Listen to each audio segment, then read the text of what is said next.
You are listening to Unscripted Moments, a podcast about Propagandhi.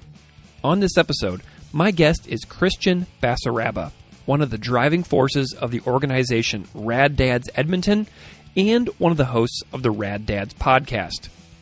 Kristian co-hosts Rad Dads with other friend of the podcast, Brett Bombach.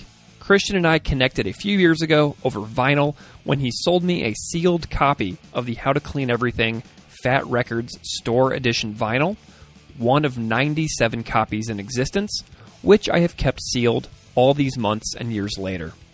Kristian is a lifelong fan of Propagandhi, of course, but he also loves the Edmonton band SNFU deeply, which will come out a lot in this conversation. Kristian and I chat about the songs Anti-Manifesto, The State Lottery, A Speculative Fiction, and Humane Meat, The Flensing of Sander Katz. Then, we culminate our conversation with a chat about Chris Hanna's cover of SNFU's A Wreck in Progress from the record A Catastrophic Break with Consensus Reality, which ties together nicely with Kristian's recurrent mentions of SNFU and the work of the Belkies and Chai Pig throughout this episode. So go check out the Rad Dad Show. Beav and Chris have been guests, along with many other fantastic chats over there. Enjoy. This one's super fun.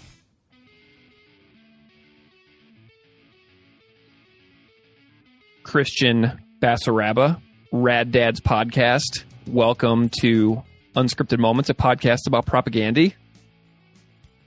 Awesome. Thanks for having me. I'm super stoked and excited. I'm honored to be here. I hope I could, I hope I have enough to contribute to this community that you've created. Well done, man. It's going to be great. Thank you so much. It means so much. And it's great to me that I'm having you here now because I need to have you and Brett both on the show. Brett and I have a specific thing that we've discussed doing, and I just haven't gotten to that point yet. So I hope that Brett's not out there listening, being like, why is Kristian on there before me? So hi, Brett. It's nothing.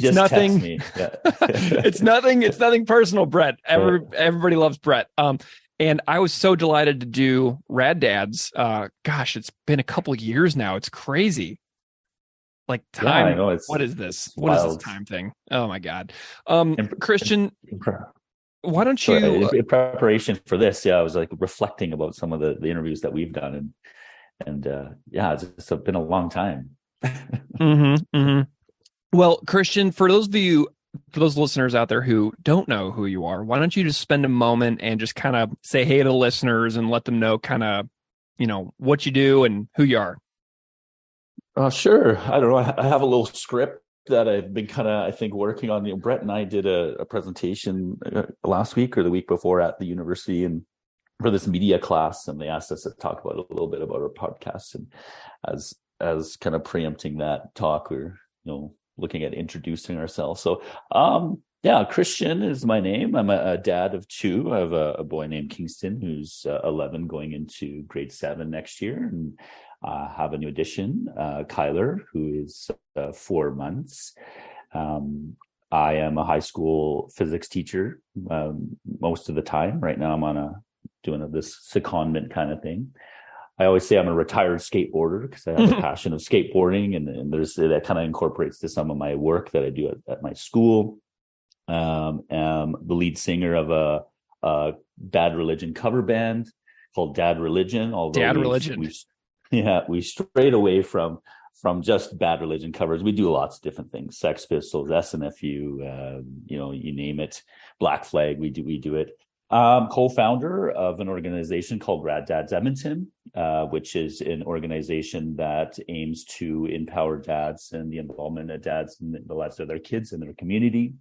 And so we do that, various things throughout our community, organization of events and whatnot, and creator and co-host of the Rad Dads Show. And that's kind of where we met in a sense through that. And Brett, he's my co-host as well.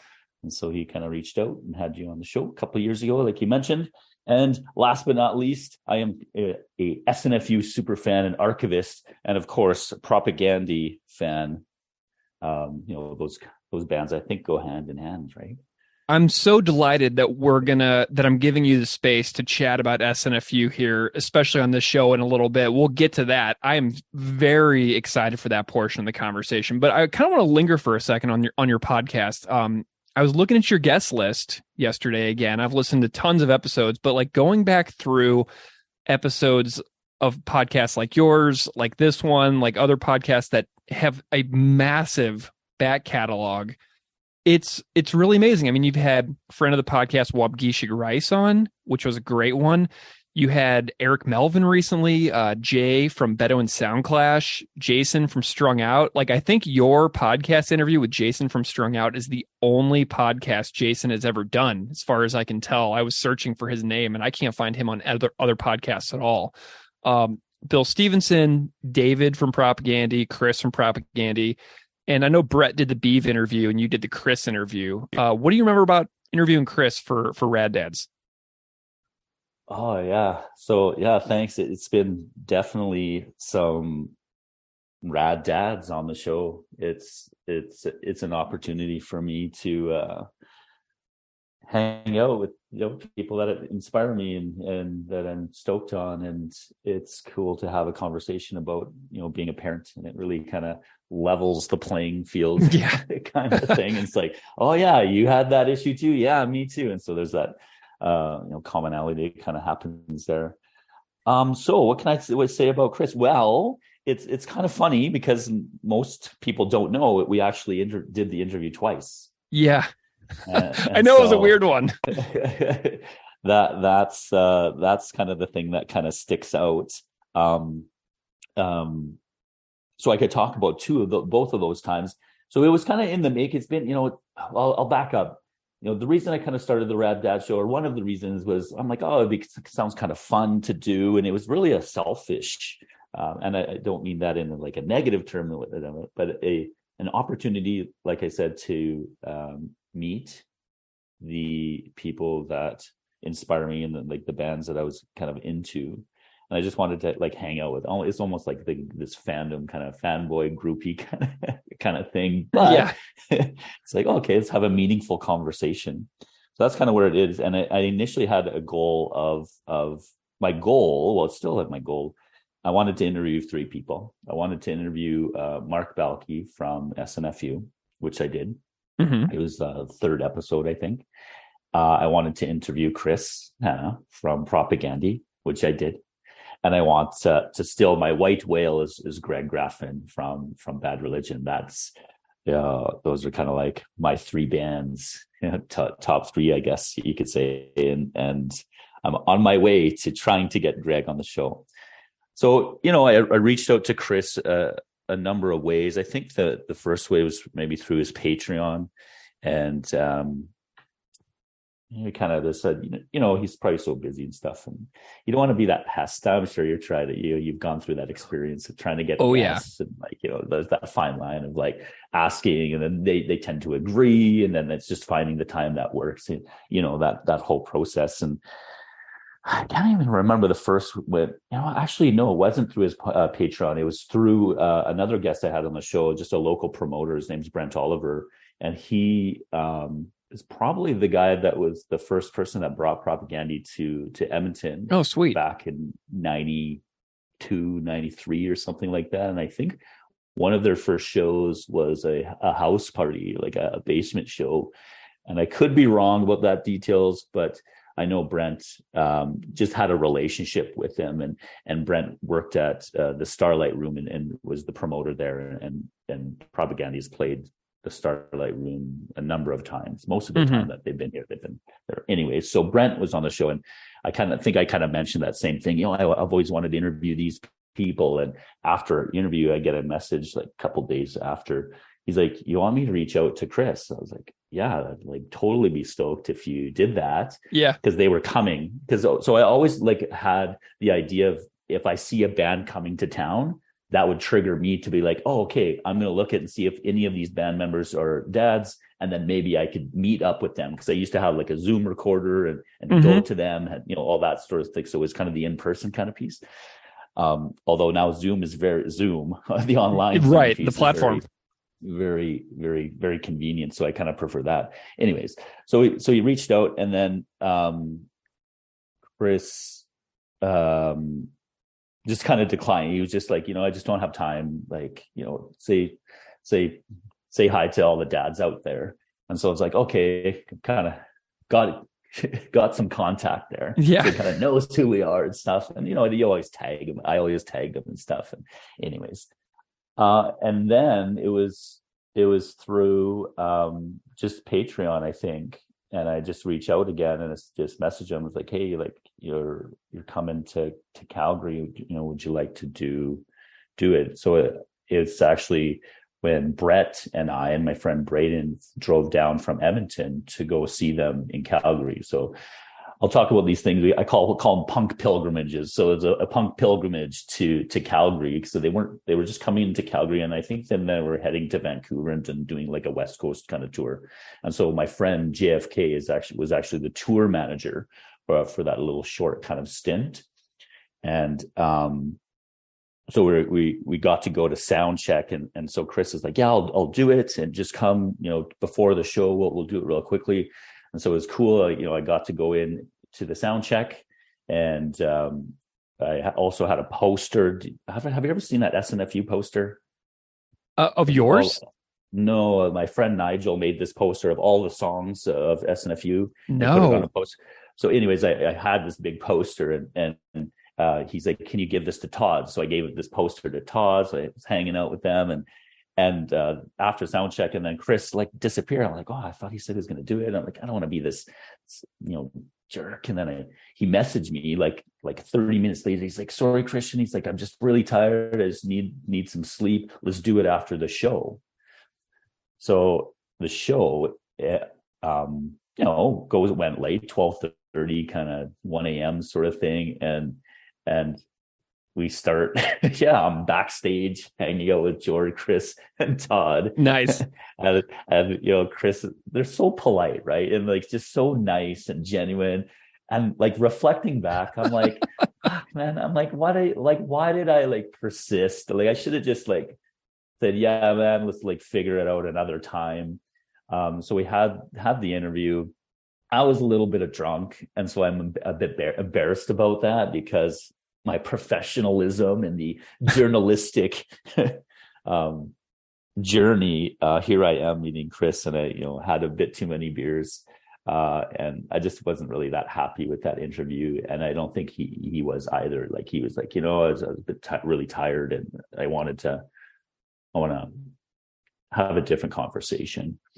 And so that was after the interview. So maybe a day later, he texts me.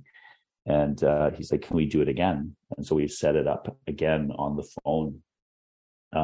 So that show, I can't remember when that show was. I want to say that show was in September of that year, whatever that year was.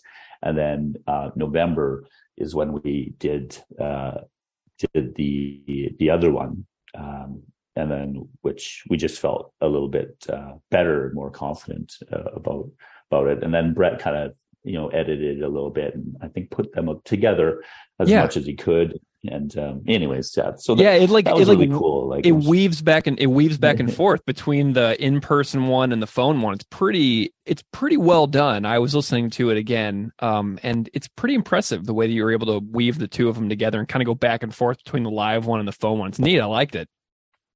Yeah, and and it also like lends itself well to our format. Like I have a format where it's like it's a script, really. It's I ask the same questions of all the guests and kind of deviate from that and that. But it was just an honor to talk with him. As you probably know, like he's just as most, or if not all, the guests on my show, like they're just really thoughtful, and it just ends up being just a good time.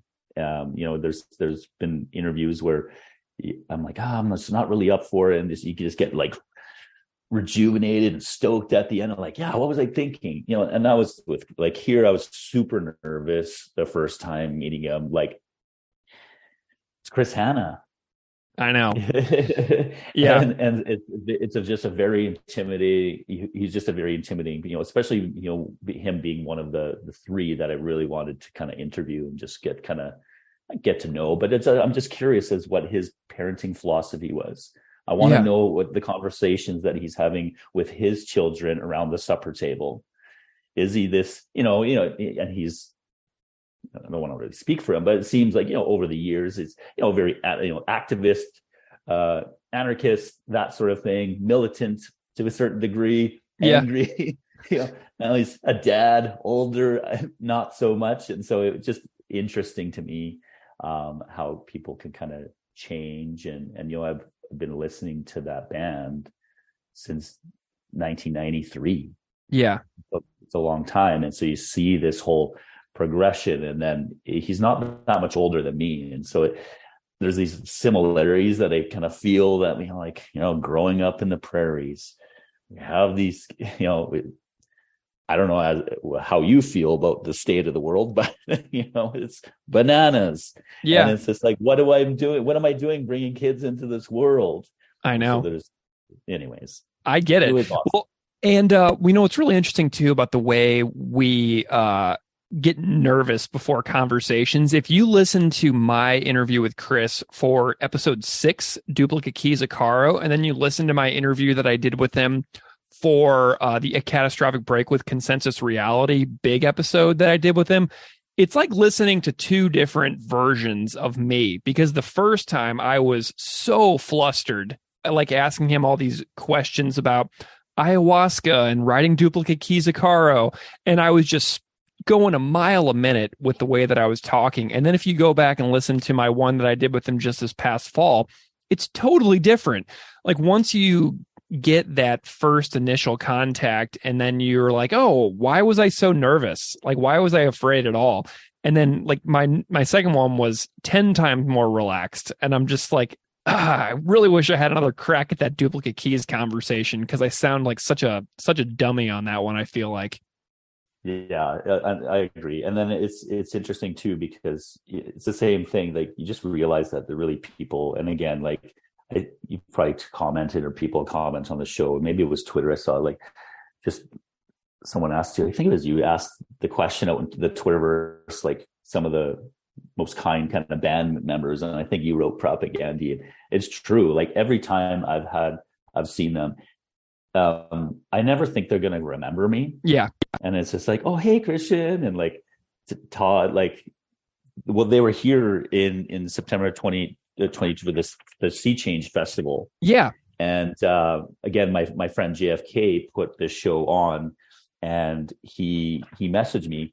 He's like, hey, like Prop's going to do their sound check. Do you want to bring your son to see him? I was like, yeah, like totally. Like, all ages shows aren't happening too often here for those big bands like that. And I've taken my son to see Propagandhi twice, once a number of years ago, and he was just young and just fell asleep by the time they got on stage. And this time, so here's an opportunity for him to, hear a few songs. And after they were done their sound check, I just, like, oh, let's just say hi, or like, I want to get a picture and maybe get a record signed or something. And you like, him like, hey, Chris. He's like, oh, hey, Kristian, how's it going? I'm like, oh shit, like. And then George's like, hey man, how's it going? And Todd basically, him and I messaged quite a bit, so he kind of knows me. And I don't know, just again, my fanboy kind of piece. It's great. And we, my son's really into hockey, and Chris, and so and my son's a LA Kings fan, and so he was kind of like bugging Chris about the Leafs and stuff like that. And he's just so kind and just and then he kind of, after that weekend, there's this great vegan restaurant here called Padmanabhi, and I think Chris made a post in his Patreon about how good the food was, and then I remember that one. Reflected on the weekend, and just saying, it was nice to see the Rad Dads and Kristian. I'm like, holy fuck, like that blew my mind, and yeah, he's just a good dude, and I really respect his perspectives on things, and it's really changed my worldview. It made me think about, parenting, but also,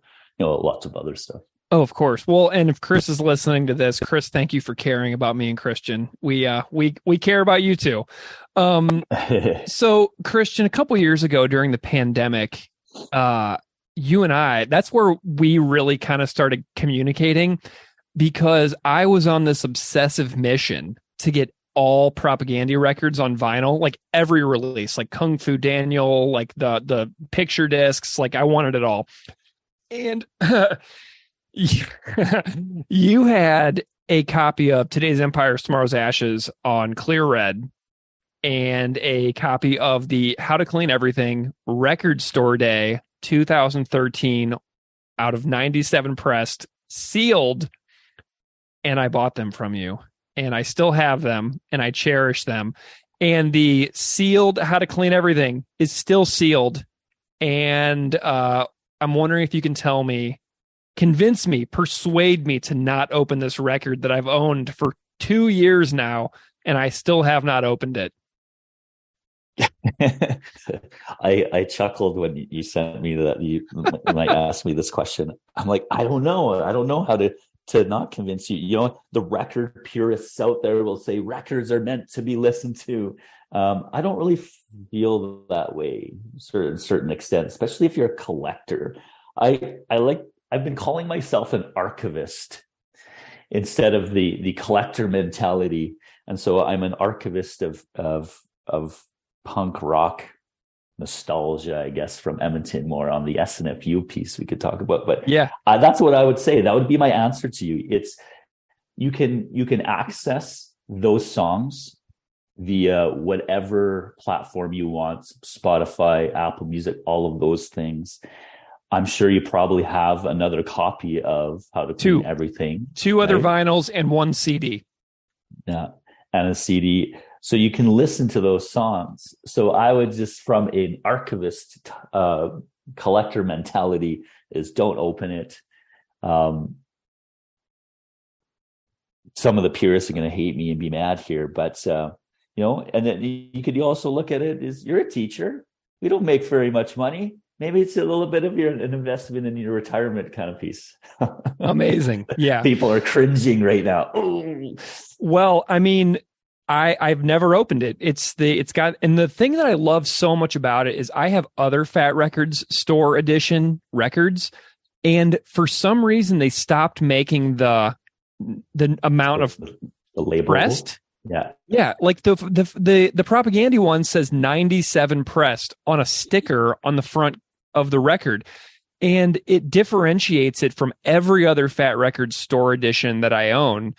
From other bands, because no other ones have that sticker. And if I open this How to Clean Everything one, then that sticker goes away. And I'm like, man, it's all about this one sticker. This is 97 pressed. It's a hype sticker. It's a hype sticker. You have to, I don't know. I have this collector mentality. I've always been a collector of things my whole life. I think it goes back to my relationship with my grandpa. We collected coins together, and then it was hockey cards, and there was, you know, vintage Star Wars figures for a bit. And then it just kind of moved to this. I don't know. There's no reason to, to, you know, it's the piece of, like you said, a piece of history. And, yeah, I'm stoked that you have it. It's one of the things that I love about record collecting is, you know, there's times when I'm like, should I have sold that? You know, I want to keep that. And it's like, no, like, you're stoked on it. And man, that's how I feel about like SNFU records that kind of come my way. I've had friends like, hey man, like, you want to buy this from me? Like, I want you to have it. Like, I get that. Do you have everything by SNFU? I know you have a test pressing of their first 7-inch and everything, all the way down to that specific. Do you have the whole entire collection now? Well, I guess it depends on how you define the entire collection. If you include test pressers, I'm probably missing 1, 2, 3. I think I have a list somewhere of 4 test presses, like of their whole catalog. So I have multiple copies of everything. So I don't have, and no one else wanted to play. I don't have a test press for that record. I don't have a test press for Something Green and Leafy, although I don't know if there exists one. All of I'm obsessive in the fact that I know 2 people that have it, and no one else wanted to play test press.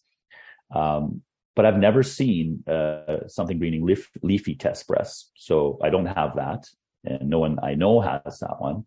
And then do you know Never Trouble Never, what's that one? The last one they did, the recently with we at least, can debate whether it's SNFU or not, but I've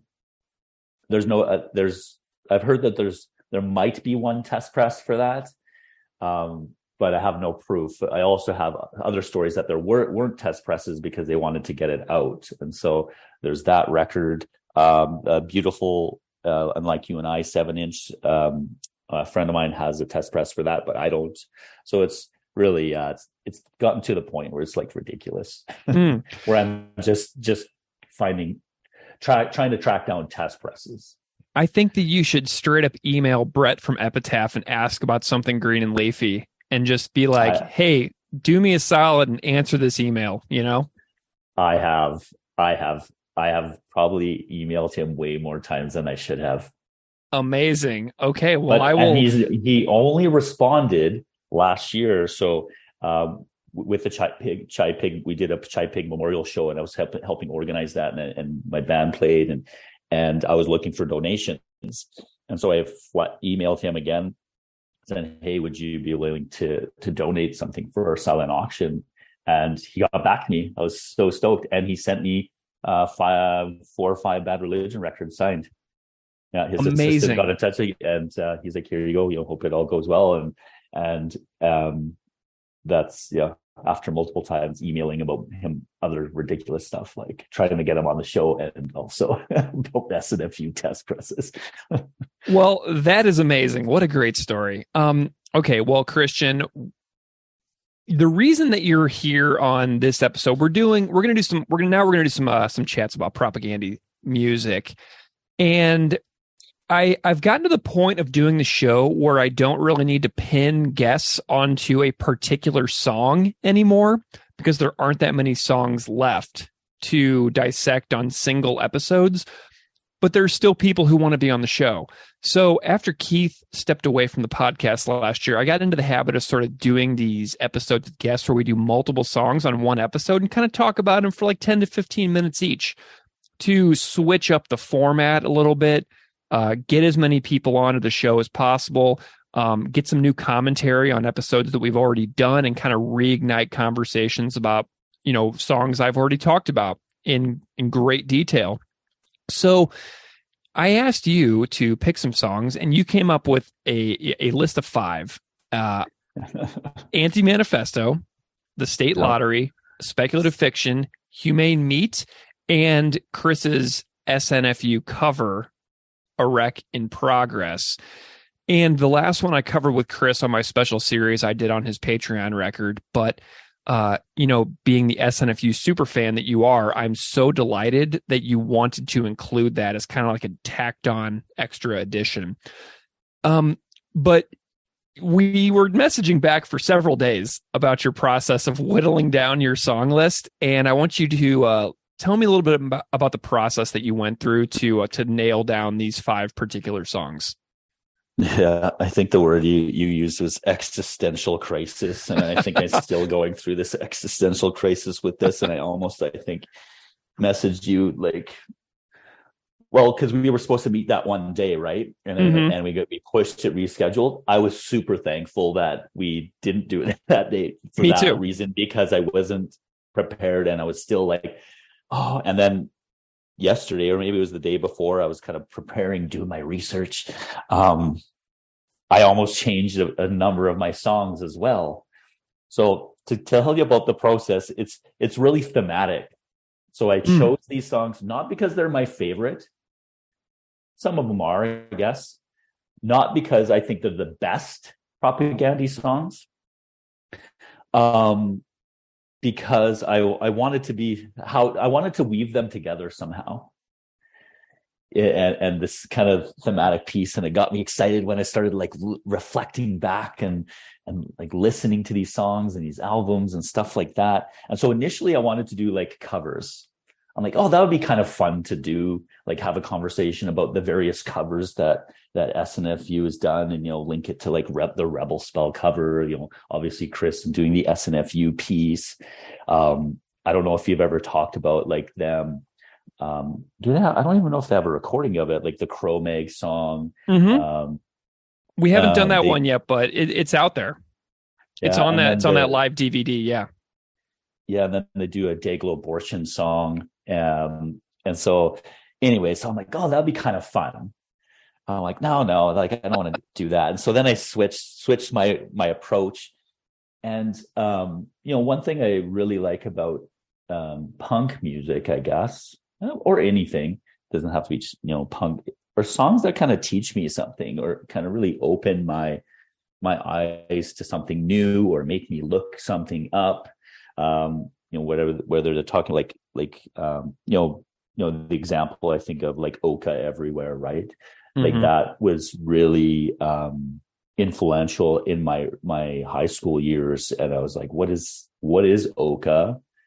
Looking it up, finding a few, National Film Board movies and documentaries about it, then remembering my social studies teacher bringing that up. I'm like, holy fuck, like this is like, and bringing the lyrics to this song to my social studies teacher. And just things like that. If I look at like, I don't know if I pronounce it right. I was going to look it up before this. Die Jugend Marschart. And so that song about that, and so that is just interesting because it, to me, kind of really is closely linked to. There's a lot of parallels, I think, between Propagandhi, some of their stuff, and like Dead Kennedy stuff. So if I like think of the song Rambozo, the clown, that imagery, so that's kind of, there's that, but I'm like, that might be kind of tough. So I wanted to incorporate, so in our conversation today, I want to incorporate two or three things. I want to kind of relate them to the shows that I saw and the number of times, these moments in my life where I saw Propagandhi and things I remember from that particular show in that time frame. And as music does with people, it brings people together. We're here conversing. Music is a huge part of my life. I've just recently played in this, Bad Religion cover band. It's been really, really fun the last couple of years. But up to that, I wasn't. I was just really a music consumer, and I go to shows all the time. There's, in a month, I probably go 3, 4, 5 shows. Same. Times by 3. That's like 20 or so bands. I was just at one last night. My friends from the Devil Sons, 3 bands, and that's what I do. That's my thing. I'd rather go to a show than a movie. It's 10. Well, it's cover charge yesterday was $15. You can't even go to a movie for $15, right? and it was just and so a lot of my friends play in bands, and that's my world. It's part of my world. It's weaved into that. So I wanted to talk a little bit about how Propagandhi has brought me some really good friends in my life, and then of course SNFU. So I've SNFU is really the anchor. I'm going to link SNFU to every single song that I've chosen today. I'm here for it. I like, you make me your enthusiasm and energy for SNFU when you and I were selling and trading records a couple years ago. You got me to really dive in to the band because I had that connection with Propagandhi and you had that connection with SNFU. So like, you really inspired me to, enhance my SNFU fandom tenfold easily. So that's what about. See, it's like the community kind of thing. And I can say the same thing. I'm like, yeah, I'm just as stoked as Propagandhi as SNFU. I don't collect them as much, but yeah, you're incessant in your hard work, man. People are stoked, and good on you. Hey, thanks. Well, let's dive into how to clean everything. Anti-Manifesto is the first song that you picked. Look at that. Sorry, I had to take my shirt off. Don't look to him for an example of a vegan diet. Yeah. Don't diss him either, or he'll kick your ass. He's a fucking mean fucker. Meanest skinhead I've ever met.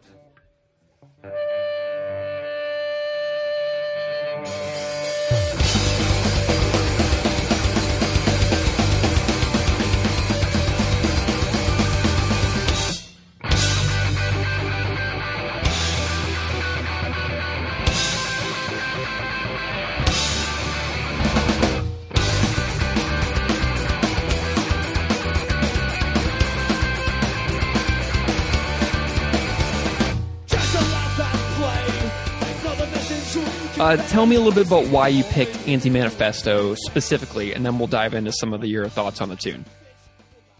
Yeah. So in terms of like the specifics of this one, this was the one I was probably,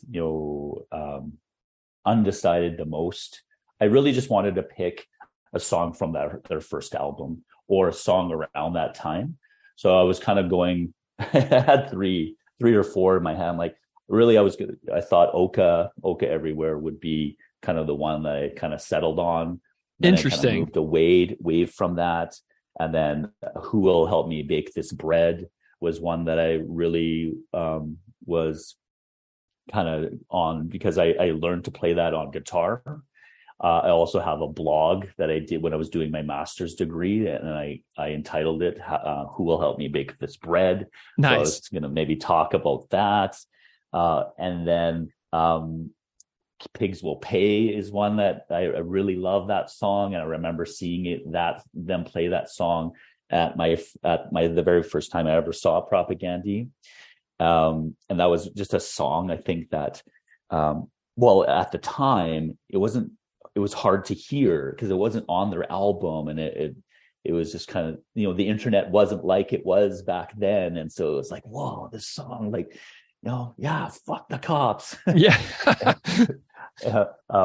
And so I settled on this one mainly because I looked at all the songs, and I guess we could get into it, or we will get into it. I think I have one or two kind of lines that really stuck out and really kind of resonated with me as to why. Although I could have picked, hate myth, muscle etiquette one too, and how I used, one of those lines in that song in one of my university papers.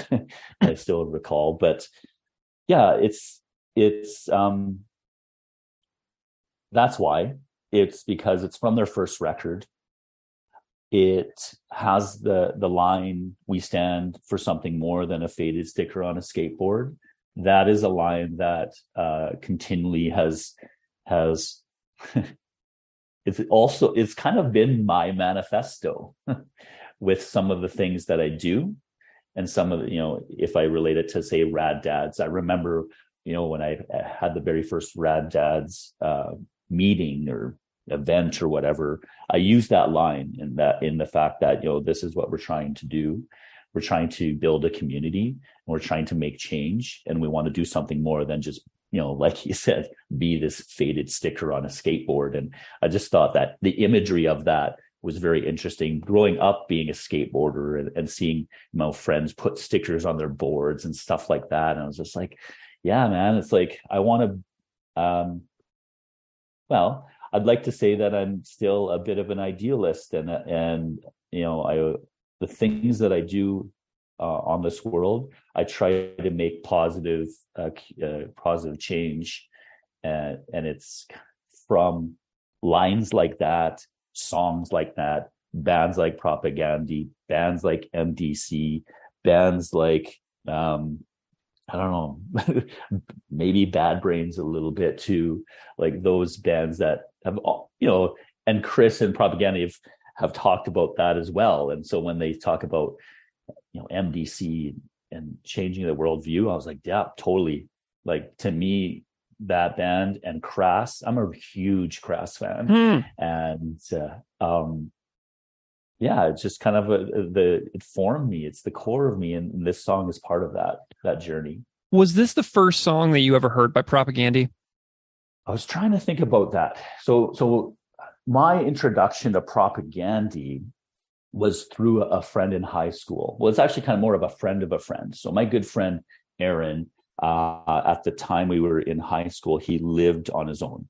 And so he went to school part-time, and he worked. And so he had this place, you're in high school, like, oh man, he lives on his own. He has his own place. We would have, parties there and stuff like that.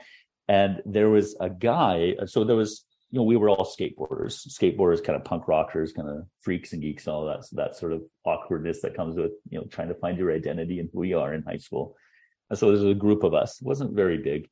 And he, there's this guy named Peter that moved from Winnipeg, and he was looking for a place to live. He went to our high school, and I think he ended up getting kicked out of his house or something. Anyways, he ended up moving in with Aaron, and he had this Propagandhi tape. he's like, hey, like this is a local band from Winnipeg, check it out. And we were like blown away, as most people were at the time. And I don't know, probably in terms of the first, it's the first tape on the record, right? First song, side A. So, but here's the thing. If you have a cassette tape, just because they handed you the tape doesn't mean that it was rewound or that you put it in side A when you put the cassette in. You know what I mean? Like, say you accidentally put it on side B and it wasn't rewound, and like the first thing you ever heard would be like track 10. You know what I mean? Like it's a real mystery here. And I know that I'm belaboring the point, but it's really funny to think about the cassette tape being the first version, because whenever you put a tape in, you really just kind of put it in and it just starts in the middle of a song oftentimes. Yeah, so I'm not sure. And I don't even know if it was like the Fat Record release or just like a taped tape. Mm-hmm. I remember walking from school to Aaron's house and with Peter, and we were talking, and he was like, I got this tape. We should go listen to it. And we walked to it, and it got to Aaron's house, and he threw it in. And I remember that. I don't remember this song. So it was really just, the reason I picked the song was more just wanting something from the first album. You've talked on your show about that, where that album stands up now, and but it was just very formative, and I wanted to link it into the first time I saw them. After reflecting, like, this is the one I was going to change, and I could probably go to Pigs Will Pay, because I really remember them playing that song at their very first time seeing them. So the album came out 93. Mm-hmm. So I probably would have heard them maybe just late 93, maybe 94. So that would have been in grade 11. Wow. So I'm 45. So it is that grade 11. So you're about 15. So that would have been 30 years ago. Yeah. The 30th anniversary of the release of How to Clean Everything is in about 2 months as well. Wow. Yeah. May of 93. So it's March of 2023 right now. So in 2 months, it'll be 30 years that the record has been released. That's so crazy to me, right? I know, it's ridiculous. Well, I'm amazed that you got to see that first record tour. What do you remember about that lineup, seeing them live, like John, Chris, and Jord? Does any memory stand out to you about seeing John live with the band? Yeah, I remember that show, as much as I can remember 30 years ago. I actually have a ticket here. I'll show you. I think I sent you this right here. Oh, wow. Yeah, that's a 1997 ticket. Cool. With Choke. Nice. So that would have been the first time. I know they were there, like in Edmonton. I mentioned that, like that basement show or whatever. And I think maybe they played a hall show with that Brent Oliver doing it. So I'm not sure if they were probably not touring that album, but John was still in it. So that was the first time I was aware that they were in Edmonton. And I think it's probably one of the first time, like maybe they came once or twice, but they were still, relatively kind of, I don't want to say unknown, but like just not as big as they are now. Right. So that was the first time I was in university, 97. Choke opened up for that. And so Choke, I could kind of link there's a connection to the SNFU we'll get in a sec here. What do I remember about the show? I remember that people were hesitant to mosh. Like there was this kind of this weird time where it's like, Fugazi was like, don't hurt people. Like, I get that. And I'm totally, against that. But there is some aggressiveness, I think, that kind of comes with that music, and you can do it in a safe and caring manner in terms of like the circle pit. And I remember that and getting these weird glares. I remember Chris talked a lot between songs. I don't remember John so much, but I do remember around this particular show, they actually had to move it from, you can see on the ticket says Bonnie Doon Hall. They actually had to move it because of security reasons. So they got some threats from some Nazi groups in and around Edmonton that there was going to be some violence. And so the promoters were a bit nervous and wouldn't have enough security. So they moved it to a bar kind of like setting. So I remember that there was this weird aura around this show because, well, we thought Nazis were going to come and beat up the band. So actually, my a friend of mine who I've only met via email and stuff. He used to live here. His name's Dave Sands. So he actually put out the first Misery Signals record, and he did a lot of promotion back in the day. And so the Propagandhi stayed at his house for that show. And Dave was telling me that they had to drive around the block a few times to make sure Nazis weren't following them. God. And so I remember that in terms of I remember there being a huge police presence around there. And I remember people being kind of pissed off, but now reflecting, it was just more for the safety of people. And to me, it's crazy. Those early shows, there wasn't really that ton of violence, but there was always this kind of neo-Nazi presence. It's like a looming sense of doom almost. Will it, won't it? Yeah. Very frustrating. Yeah. So I don't really, in terms of that, I do remember they played Pigs Will Pay, and I'm pretty sure, almost guarantee that they played this song, Anti-Manifesto. And yeah, that was a long time ago. And to link it to the SNFU piece here. Yeah. So Choke opened. And so do you know the band Choke? Yes, I do. I saw them. I saw Choke 6 times last year. Okay, excellent. So the main guitarist and singer is named Sean, and Sean is linked to the Devil's Voice, which is the SNFU cover band that Jesse from Misery Signals, who's a good friend of mine, started a number of years ago. Oh, sweet. So he was teaching out in Saskatchewan, and he made him and his wife move back to Edmonton, and he wanted to start this SNFU cover band. And so he reached out to Sean and Choke. So he's in that. So there's the SNFU connection, and also the fact that Choke has played, opened up for a number of, well, you can see like here, this is another show. So this is Todd's first show where they played with Randy, and Choke played for their, and Choke, the very first time Bad Religion came to town, SNFU opened for them, as well as Choke. So Choke Nice. And SNFU and Bad Religion, that was the very first time I saw Bad Religion, and I'm a huge Bad Religion fan. Yeah. And as well. And so there's that connection. So Sean from Choke his band played yesterday. His new band, King Thief, was last night. So I went and saw him and chatted a little bit with him. So there's this connection of bands and Canadiana punk rock. I mean, yeah, the community is small. Like that's when you get into a super niche thing in the world, whether it's going to shows, making podcasts, like whatever, you really figure out just how tight knit and small certain niche groups of interests actually are. You know what I mean? Yeah. Super fun. Okay, so Kristian, let's talk about the state lottery. Privileged society, unless they can recapture and revitalize that tradition, the prospects for democracy are indeed dim.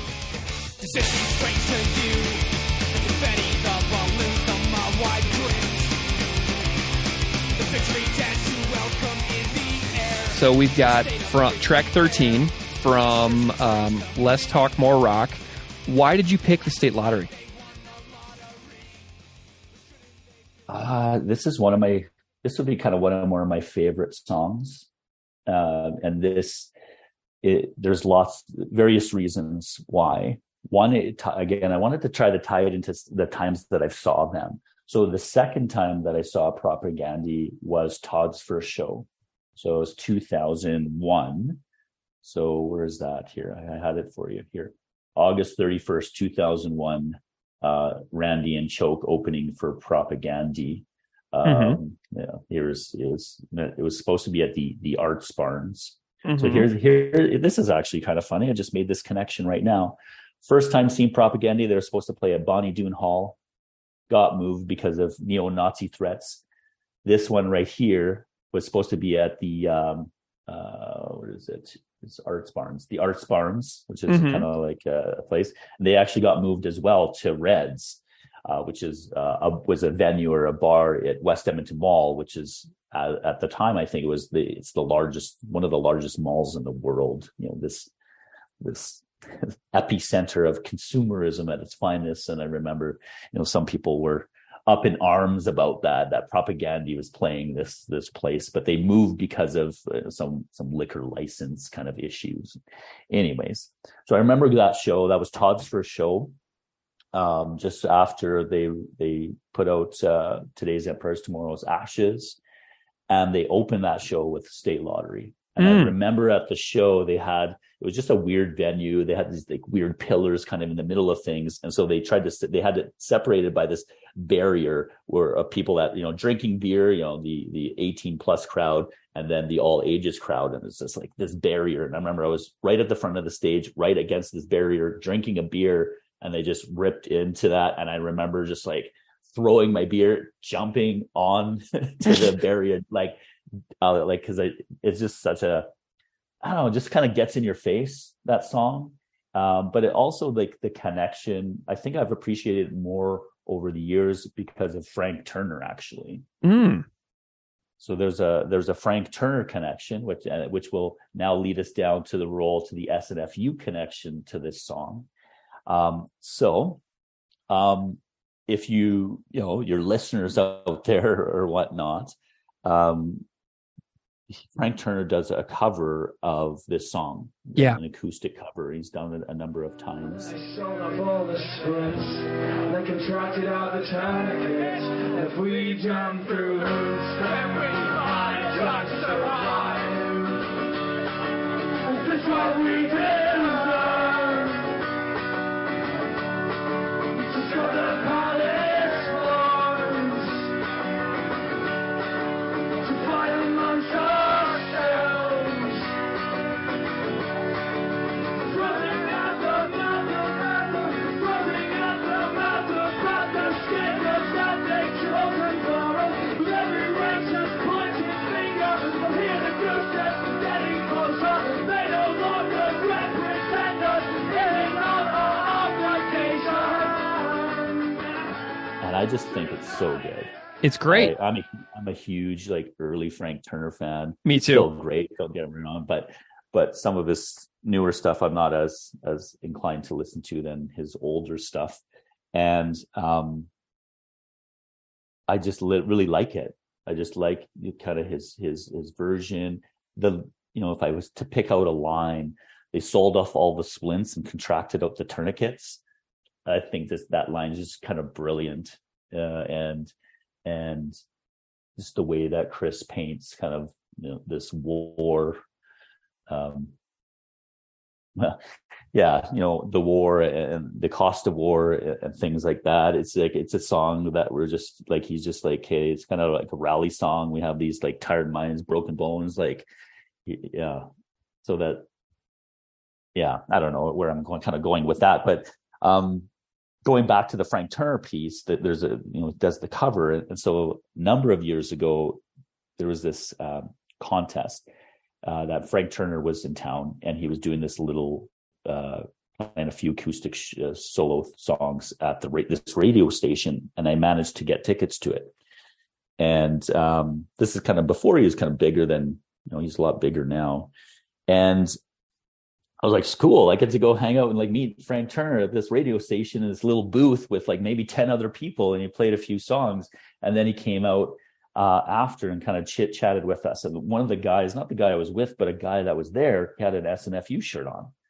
So as we're waiting for Frank to come out and just, I brought a few records, and again, he kind of comes out, and I'm standing by this guy, and Frank, he's like, oh, SNFU, great band. And I was like, oh, wow, like Frank Turner knows SNFU. Yeah. I was like, sick. And so I was like, oh, thanks. Like, he signed my records. I was like, and I know he was doing at the time, for every kind of city that he was in, he was doing like a song from a band that was kind of in that city. He did that a lot back then, or at least I kind of thought he did, or noticed that he did. And so I said, hey, like, I threw out a request to him, would you be able to do that State Lottery song tonight at your show? He's like, wow, that's a Propagandhi song. They're from Winnipeg. They're not from Edmonton. I'm like, yeah, I know, but I love that song, man. Like, I think you do a great version. I'm like, well, what about an SNFU song? Why don't you do one of those? He's like, I'll see what I can do, Kristian. Show comes. I wasn't feeling well because I already saw him earlier in the day. It was just a long day teaching, all that stuff. And, it was like midnight. And I'm like, I'm going home. Like I lived further from the venue than most of my friends. And so I wanted to kind of get a heads up. And I'm literally driving home. It's like midnight. And I get this message on my phone from my friend, Aaron. And he sends me this video. Oh, God. Frank Turner doing Big Thumbs by SNFU. Just after I left, I was so fucking mad. Oh my but God. also at the same time stoked that he did that. And so he did. Yeah, it's I have the video somewhere. It might be online. He did Big Thumbs from that album, that Epitaph album. What is it? The one most likely to succeed. Yeah. So there's the SNFU connection with the state lottery connection, but then it goes even a bit further because I have this kind of like this pen pal, email pal kind of exchange with Brent from SNFU. So Brent Belkey. And so we just chat hockey and stuff like that every few often. Depends how busy we are, but there's times where like playoff times we send 3 or 4 messages to each other each day. And so I was, going through my phone. So I sent him this video. I'm like, oh, hey, like I'm going through my phone. I found this video of Frank Turner doing this thing. So he ended up sending it to his brother, Mark. And Mark posted it, I think, on Twitter, tagging Frank Turner. So then I'm like looking at this exchange between Frank Turner and Mark Balke from SNFU about how each other loves each other's work, all based on this video that my friend Aaron took, based on the conversation we had at Sonic, all because of Propagandhi and SNFU and state God. Lottery. While you were requesting him to play state lottery and him saying no because he was in the wrong city. Yeah. Amazing. I love it. In terms of the details of the song, I just really like kind of the end. I think it's a simple song, but it's really kind of powerful song. I like that whole line, as we scramble for the crumbs they spit out. It's hard to like, it's just like, like just, yeah, it's just kind of like a call, like, fuck you, Yeah. Amazing. Just these statements that goes back to like statements like, anti-war statements or statements that you see in songs. Like it's kind of like a Crass song. It's kind of like an MDC song. It's kind of like that where, Chris has with his writing and Propagandhi as a whole, like, you have some songs that are more maybe say poetic. It's maybe harder to find kind of the meaning of what he's saying, or there's a lot of interpretation that goes with things, at least that, I find, whereas this one is just straight up, no, it's profits before lives. Like that is a statement that there is no other way to interpret that. Yeah. So that's what I kind of appreciate about that song. And this is an interesting one too, because the music is so simple. It's just I mean, the riff is just so straightforward, but it's just such a ridiculously good song anyway, Right. Yeah. And that's what I like, like the complexity of their playing has kind of changed over time. And I don't know about you, but if I think about, I don't listen to the bands like MDC as much. And I think it has more to do with the, not because of what they're singing, there's some really great songs, and when it comes on, I'll crank it, but it's, I think, the simplicity piece. And that's where, in my opinion, and for me, there is not a day I don't go without listening to Propagandhi. I just keep going back to them because they're that good. I know. I listen to them every day. Good musically. There's no band like, No Effect's still pumping out, right? I don't really listen to them all that much, but yeah, I don't know. Like I could go on, and like the complexity, like the way that they meld, the guitar, the metal piece, the metal influences, and the punk stuff. No one does it like them, and I think maybe that's kind of one of the reasons they're just so appealing to me, is just the complexity of the music. and the topics that they're singing about. Well, and I don't know if you know this, but Frank Turner was one of the earliest guests we ever had on this show. He was the guest on our Today's Empires, Tomorrow's Ashes episode, which, I mean, it was like episode 12 or something, and it blew me away that in the first 15 episodes, we had Frank Turner, John Darnielle from the Mountain Goats, Chris from Propagandhi, Ben from Heart Sounds. We were completely blown away by how excited people were to chat about this band. I mean, so Frank has even been here before, and it was just incredible, the fact that he took the time to do that to me when we were just just starting. I have a theory here. So my co-host Steve thinks that the State Lottery should be the closer on this album instead of Refusing to Be a Man. So if you swap tracks 13 and 14 on Less Talk More Rock, you have the slower Refusing to Be a Man and then the fast Ripper for the State Lottery. What would you say to such a scenario of swapping those two? Yeah, I don't know. It's hard this is a question I struggled with when you sent me that. These might be some talking points. I'm like, I don't know. I've never really thought too much about song placement in terms of record as a whole. And so when I started to think about that, I'm like, I started to reflect on, and I'm thinking of March of the Crabs, that, to end that album with that song, you couldn't end it with any other song. So I'm like, I wonder, maybe you have some insight. Is it that, do bands take that much thought into song placements? Yeah, I mean, I know that there are alternative sequence cassettes that Chris has where he has Less Talk More Rock in a different order in the early mixes and stuff like that.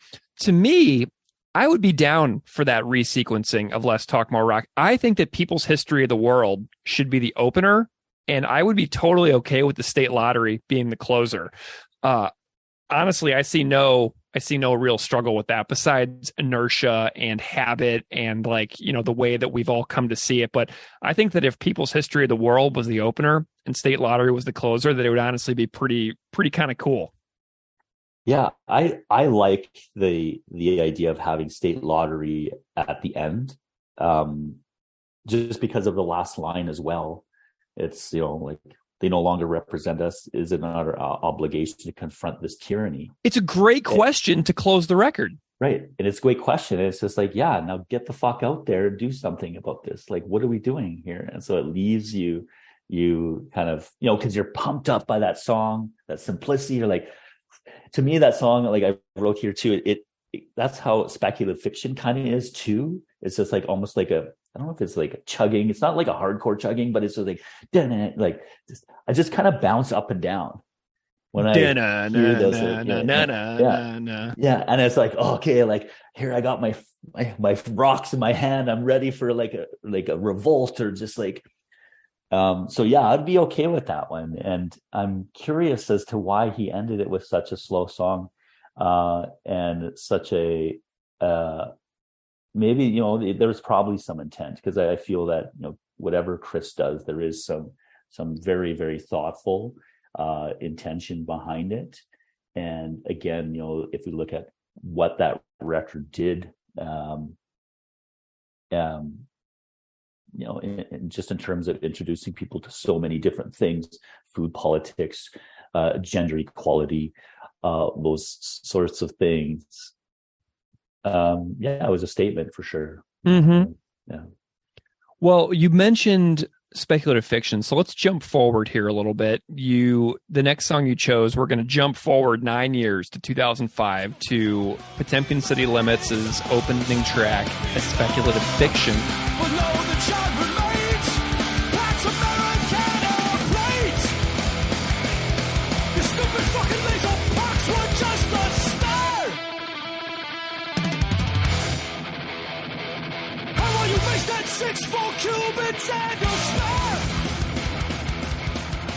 Another opening track after Anti-Manifesto from earlier. Why did you pick this particular tune, Kristian? Oh, this is my favorite song. I had a feeling you were going to say that. I did. This is my all-time favorite Propagandhi song. I think it is their best song. I think it encapsulates what they're all about in every way. And there's also just multi, reasons to like the song. There's also, how did I link it to? Oh yeah, okay. So I don't know where to start. Okay, I think it's their best. It's my favorite. I like so in my opinion, it's a dystopian type, has a dystopian type theme to it, where it's like, okay, we're closing off the borders, like we're like kicking these Americans out. Like, it just seems like that he's kind of creating this divide. And every time, I don't know what it is, it gives me this visual of like Mad Max and Red Dawn, and like we're preparing for war. And it's like, whoa, because if you know Chris, he's just this kind, genuine guy. But to me, I'm like, I'm fucking getting ready with my sling here. And I don't know, it just does something for me, relating it to, as I tried to kind of relate these songs to the times I've saw SNFU, saw Propagandhi. There's a show, it's on YouTube, or at least part of the show, March 3rd, 2007. So this was probably the third time I saw them. And where's that? Right here. This is a show. So you can see Brent Oliver. He brought it there. And so my friend Dallas's band Fractal Pattern played. Corvid Lorax was actually like a hip hop band. And in Irons, I can't remember what that band was. But this is the Beeves' first show in Edmonton. Oh, sweet. And Chris comes on stage, and he was still playing that. I meant to look it up before this talk. Remember his first guitar? It was kind of like a weird shape, kind of like a star. Mm-hmm. You know what I'm talking about? Like before he went to the SG. Was the hammer? Yeah. Okay. Yeah, so he played that show with that guitar. Beeves playing at SG. That was Beeves' first show, 2007. And Chris comes out with his a shirt, had just big letters, vegetarian, with his hat. He used to wear this Union hat, this orange one, just kind of like, real low.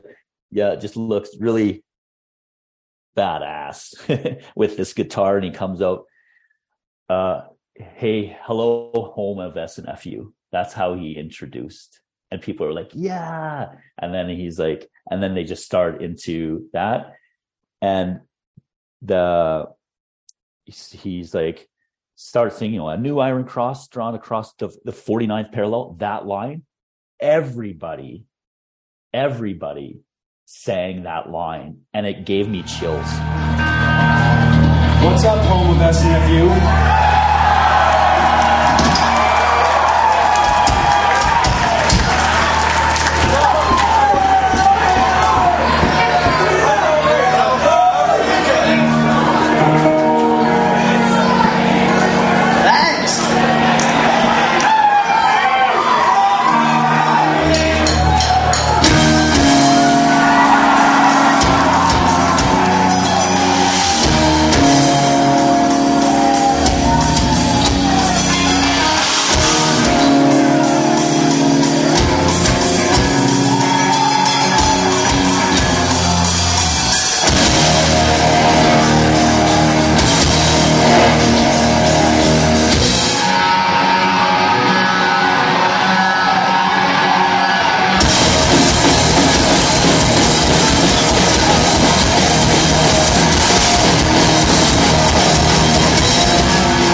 I remember being there, and just I wasn't in kind of the mosh pit. I was just looking at that, and I just felt this chill go up my back.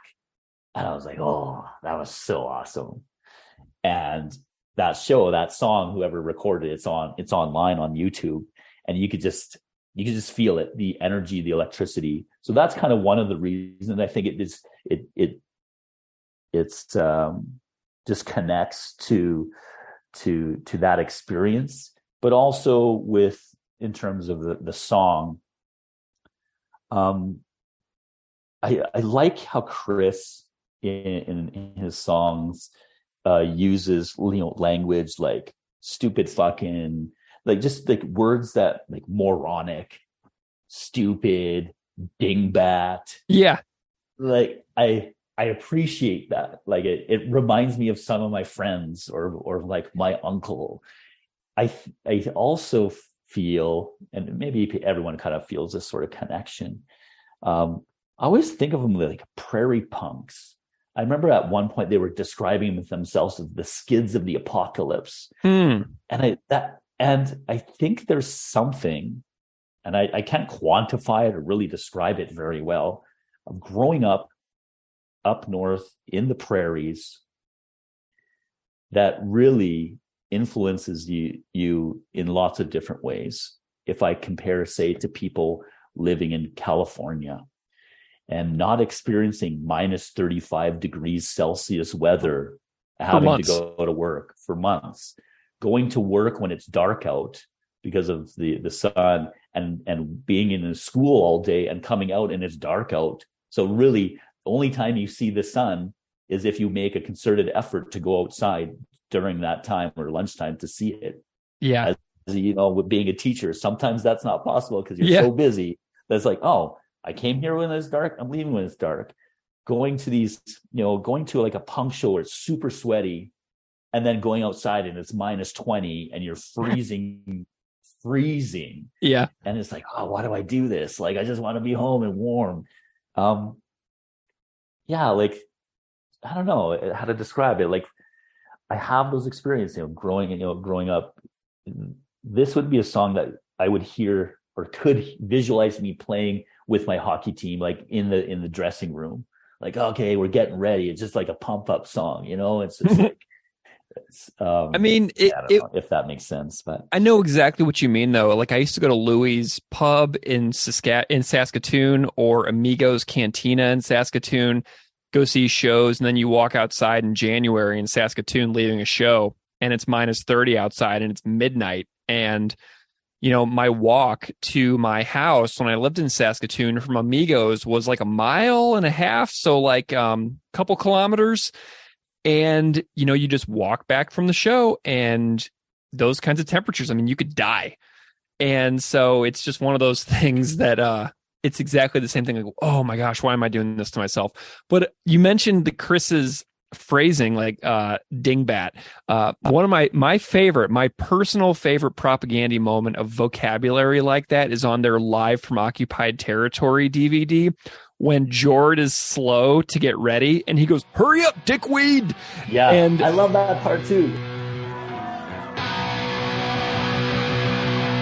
Hurry up, dickweed!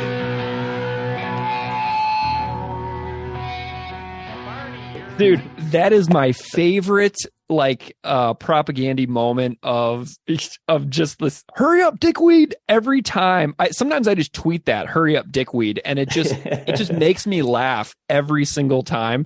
So I love that they're like that as well. What are your overall thoughts on Potemkin City Limits as a record? Because this is the one that it was their biggest crowd displeaser at the time ever. And now a lot of people say that it's by far their favorite, and the band doesn't even really play songs from it anymore, which is a real shame. But overall thoughts on Potemkin City Limits as like a whole standalone product? It's my favorite. It always has been. This is, a conversation Brett and I have fought over a number of years whenever we talk this, about this. But I wonder, I'm trying to figure out why it's my favorite. And I wonder if just like the whole, when it came out and that what was kind of happening at that time in my life, if that kind of lends itself to the reason why. I'm not really sure, but I can say that I think this record, in terms of Chris's songwriting at this point, like took a whole new level. I believe that, and I think it hasn't really gone up all that much from the subsequent records. I think this was from Today's Empires, Tomorrow's Ashes, but maybe I don't know why I say that. I think there's a bit more of a grittiness compared. I thought Today's Empire, I love that record. I love the fact that Todd came in the band. It really influenced, what I'm like, oh yeah, when that record came out, I'm like, oh, okay, this is great. Like Chris really has a partner in the bassist that is on par with his musical connection. And so I can visualize where this could potentially go. And then I think with the Potemkin City Limits, I think Chris's songwriting was just that much better. I really like his singing on that record. So I think there was a progression of his singing. The reason I think, and maybe I haven't really heard him say anything about it. You mentioned that they don't play much songs from it. It's hard to sing. It's just, and I tune everything down. I would suspect that's kind of the reason behind it. Is just the singing piece is a bit more challenging, and as the older he gets, I'm sure it's harder to kind of maintain some of those high notes. I just like, there's to me a bit more of, I wrote here like Metallica like riffs, like that thrashier kind of piece, which I liked. I thought it was just the whole thing that they did with the Glenn Lambert kind of piece was hilarious. Yeah. And just to see that unfold, it let me kind of see kind of more of the band, and they're just kind of goofs. Yeah. Just fun dudes that are having a good time. They don't take too much. It seems like they didn't take too much too seriously. I remember that coming out, and people were like, as much as there was social media, like, how could Chris leave the band? And it's like, I know, if you really paid attention, it's just a big joke. It's the same guy. Like, I don't remember the like online things, like people like, oh, I like Glenn better. Glenn's singing's better than Chris. Like, that was hilarious to me. And then like the connection to the kind of like the hockey kind of piece, like that Glenn Lambert from the Portage Terriers, like, everyone knows a Glenn Lambert from the Portage Terriers, right? Yeah. Like I think about like going when I was younger to the hockey rink, I would, talking about that walk, right? It wasn't as long, but I had to, when I was in grade 6 and 7 and stuff, I had to walk myself to the hockey rink for my team. Like my mom was a single mom, didn't really have time. And if I wanted to play hockey, so I was the guy that brought the music.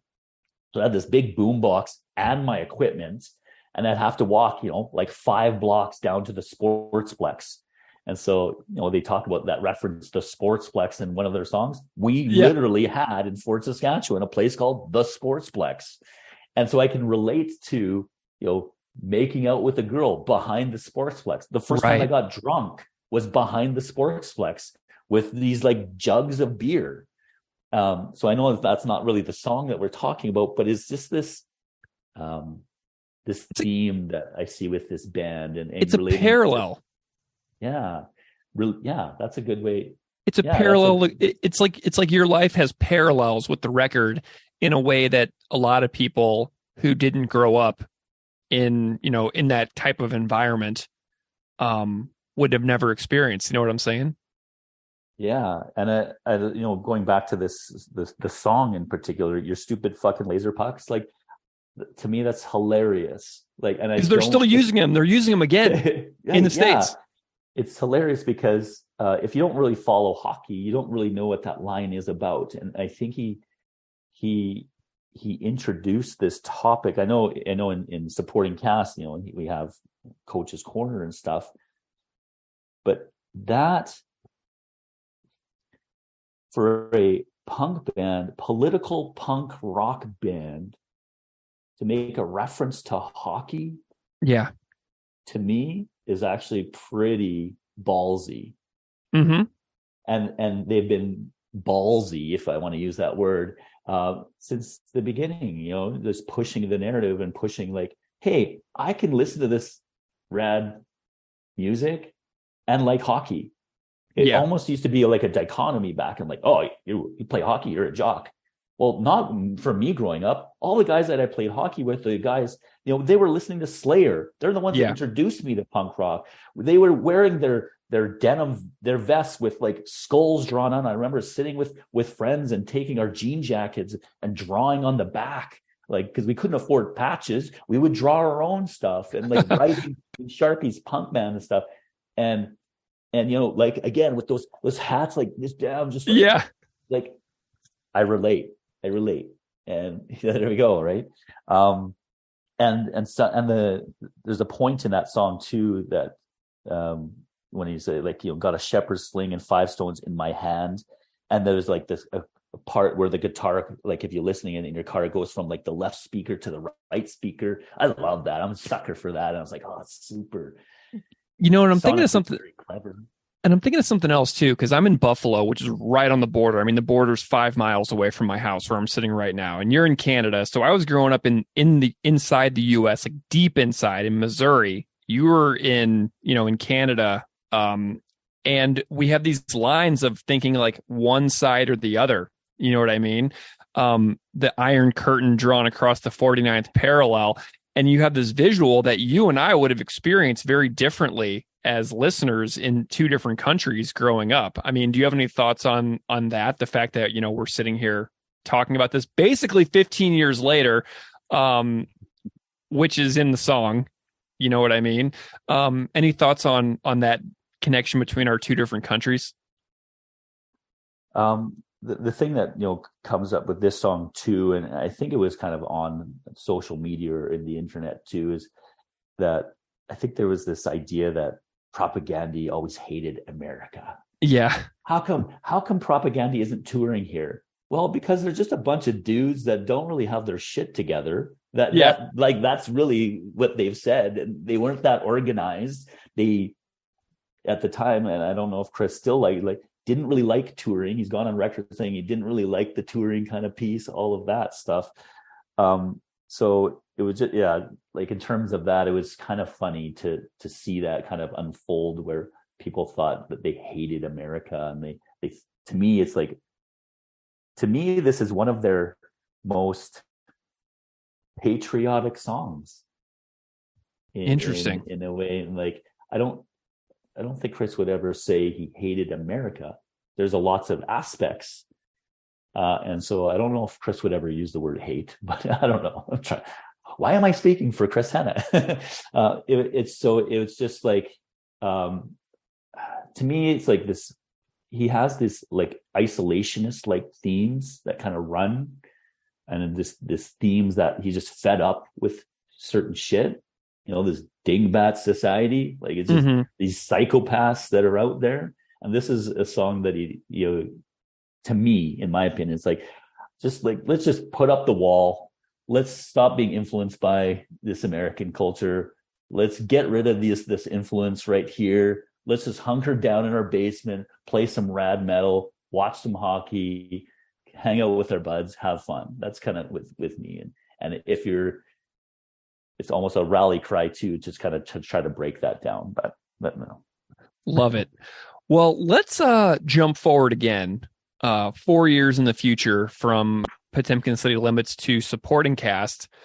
You threw me a curveball here with this one that I was not expecting at all. You chose Humane Meat, the Flensing of Sander Cats. Another living creature by completely destroying it. I'm sure Sander's friends and family would appreciate this.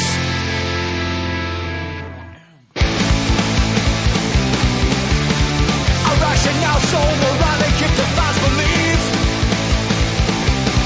Post-vegetarian, I must submit to you respectfully. And before we get into the song itself, I'm wondering if you can tell me what you think about supporting cast as a whole. I've made no secrets that this is my favorite Propagandhi record. So I'm wondering, because we're going from your favorite record to my favorite record. So I'm wondering if you can tell me a little bit about what you think this one as a whole.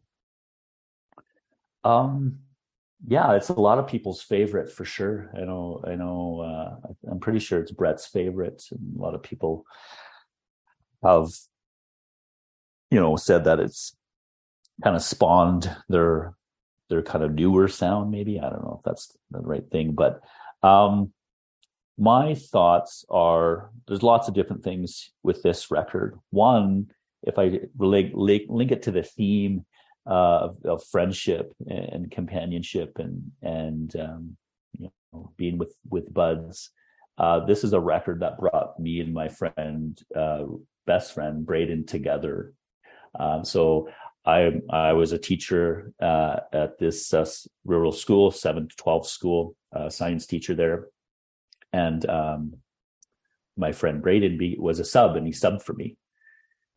And now we're best friends. So how that all started in terms of how we kind of discovered, the friendship, not just through the subbing, but I actually had the poster. So that the album came with the posters, so that the Kit Monkman kind of painting, and I had that in my classroom. Wow! So I had it on the bulletin board in my classroom, and they were touring for that album. So they played 2 shows. So I have those tickets somewhere here. They played 2 shows. Maybe I don't. During that tour. So this is the last time that they played an all ages show in Edmonton. So it was, again, a Brent Oliver was running the Starlight Room, and it was a Saturday show, October 24th. And that was the same year that H1N1 virus was a bit of an issue here. Oh, yeah. And so it was, if you were sick, for our school district, if you're sick for more than 3 days, you have to get a doctor's note and submit it to HR. So I remember there was a policy that they kind of waived that policy off. And so it was going around, and October 24th, 2009, they played with the Rebel Spell, Passenger Action, and a band DFA. So here's another link. Passenger Action was actually a band with Clay and Sean from Choke. That was one of the newer bands. So they kind of reformed Choke after that, but Choke kind of broke up, and there was Passenger Action open. Rebel Spell, which we all know how it ties into Propagandhi lore. So it was the first time seeing Rebel Spell, who were phenomenal band. Anyway, so that show was Saturday, and I wasn't really feeling that well leading up to that show, but it's Propagandhi. Propagandhi's in town. I'm going regardless. I went, had fun. Then Sunday, they had an all ages show. And so I went there as well. But I just remember just standing in the back. I wasn't feeling very well. And then the next day I didn't go to work on the Monday. And Braden was my sub. And so on my sub plans, there's a point where they write notes and stuff. And he called me out. The fact that I wasn't at school on Monday, knowing full well that Propagandhi, because he's a punker too. He may have been at one of the shows, but knowing full well that Propagandhi was in town, linking the fact that he saw the Propagandhi poster in my classroom, and he called me out hey, how was the weekend? Hint, hint, nudge. I know kind of what you were doing, you hung over sort of thing. Wasn't hung over at all, just feeling like crap. And I was like, oh, damn it. And that spawned it. That spawned our relationship. And he's the one that I started Rad Dads with. And he's my bassist in Dad Religion. And we were just in LA last weekend on one of our punk pilgrimages. We went and CAFI for their Sing the Sorrow 20. Oh my gosh. We've done a number of punk pilgrimages together. The first one we did was seeing Bad Religion in Vancouver for his birthday. And this was a number of years ago. And I remember that show we snuck backstage, but didn't really sneak backstage. It was kind of wide open. We just walked in there and seen Brent Baker from Minor Threat and Bad Religion. And then running into at that same show, running into Dave Reese, who was the drummer for SNFU in the Up Death years, who used to be at one point was the drum tech for Bad Religion. And so I knew Dave. Well, I knew who he was, and I have pictures from that. And so there's that SNFU punk pilgrimage kind of connection. Another punk pilgrimage that Braden and I did was with Brett, where we went down to interview Chris for the show. And that show I kind of already talked about in Calgary. And we stopped in Red Deer, took pictures with Francis the Pig. There's that kind of connection. What else? So anyways, I was reflecting on, why I picked these songs. I wanted to pick this song for the SNFU piece, but more anything from that record is good. I really love Supporting Cast, that song, Last Will and Testament. Those are two bangers. I love those songs. But the reason I picked this one is because the obvious parallel connection to Cannibal Cafe by SNFU. Amazing. Say more. Right? It's how do you not pick, we're talking about 4 or 5 songs with Propagandhi. How do you not pick a song that, brings up, food politics and those sorts of themes that Chris, talks about, his veganism and vegetarian and that sort of thing. So that's kind of why I wanted to kind of include one of those. That's kind of going away, but it's also in going back to like the Supporting Cast record as a whole. Obviously, the Beeves on the record, which brought a whole new element to this band. I think Todd's songwriting is really good on this record, and the subsequent ones in this. I feel it kind of marks the beginning of what I in my brain classify as the Epitaph trilogy. If you just look at kind of those 3 as a whole, they have similar, the font is the same, like in terms of the record cover, it's right at the top.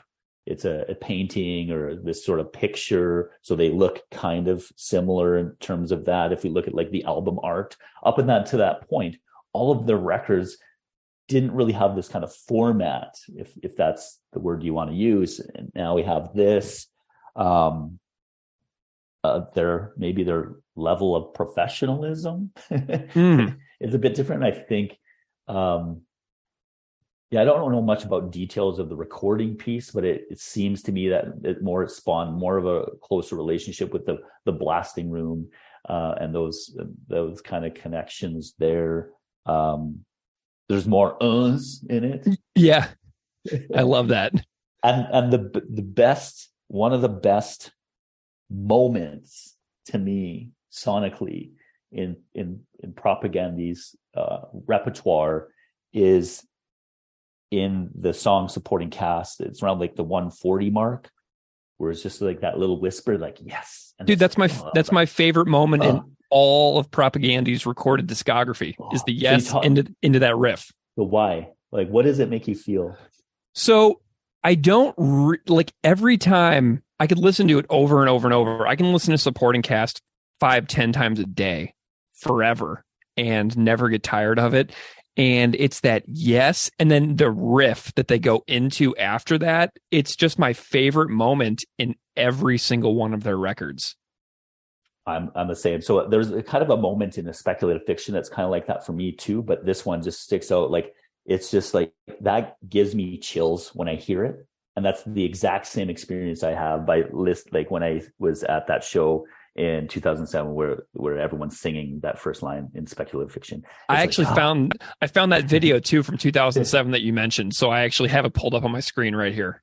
Yeah, it's awesome. So there's that. And then also, like, when they get into that riff, like, there's a part, if you look, and it sounds like you can hear the scratch or like Chris like on his guitar. And it's like, it's not perfect, but it's just like enough. Oh, it's just so good. So that record is just really, really good as a whole. We have this song Humane Meat, and obviously the guitar solo in this song is fabulous. But I'm wondering about your thoughts on the targeting of this one person, Sandor Katz, as being like the title of the song. You know what I mean? This one person. It's not a broad picture of attacking a movement of post-vegetarian people. It's one person. How do you feel about this? This is the other question I think that I struggled with a bit about. Like, I don't know how I feel or what I think about that. My first response, kind of cheeky response, is you say dumb shit or you write dumb shit, you're gonna hear from other people or get a dumb or funny response. But again, I don't know. It's kind of like. If you know the band and kind of have followed them, you know that they have a great sense of humor. Yeah. And it's not a target.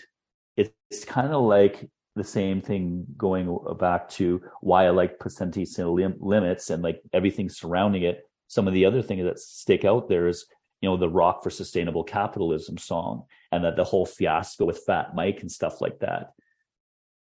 It's just like, well, they're a political, what did you expect? It's Propagandhi. And it's like, he's not like really calling out, like Fat Mike got him to kind of where they were. He took a chance on him. Like, I'm sure they genuinely have a feeling for Mike. They don't want him any harm. Do they think he's a goof? Probably. Do they play on his record label? Yeah, but they're gonna call him out.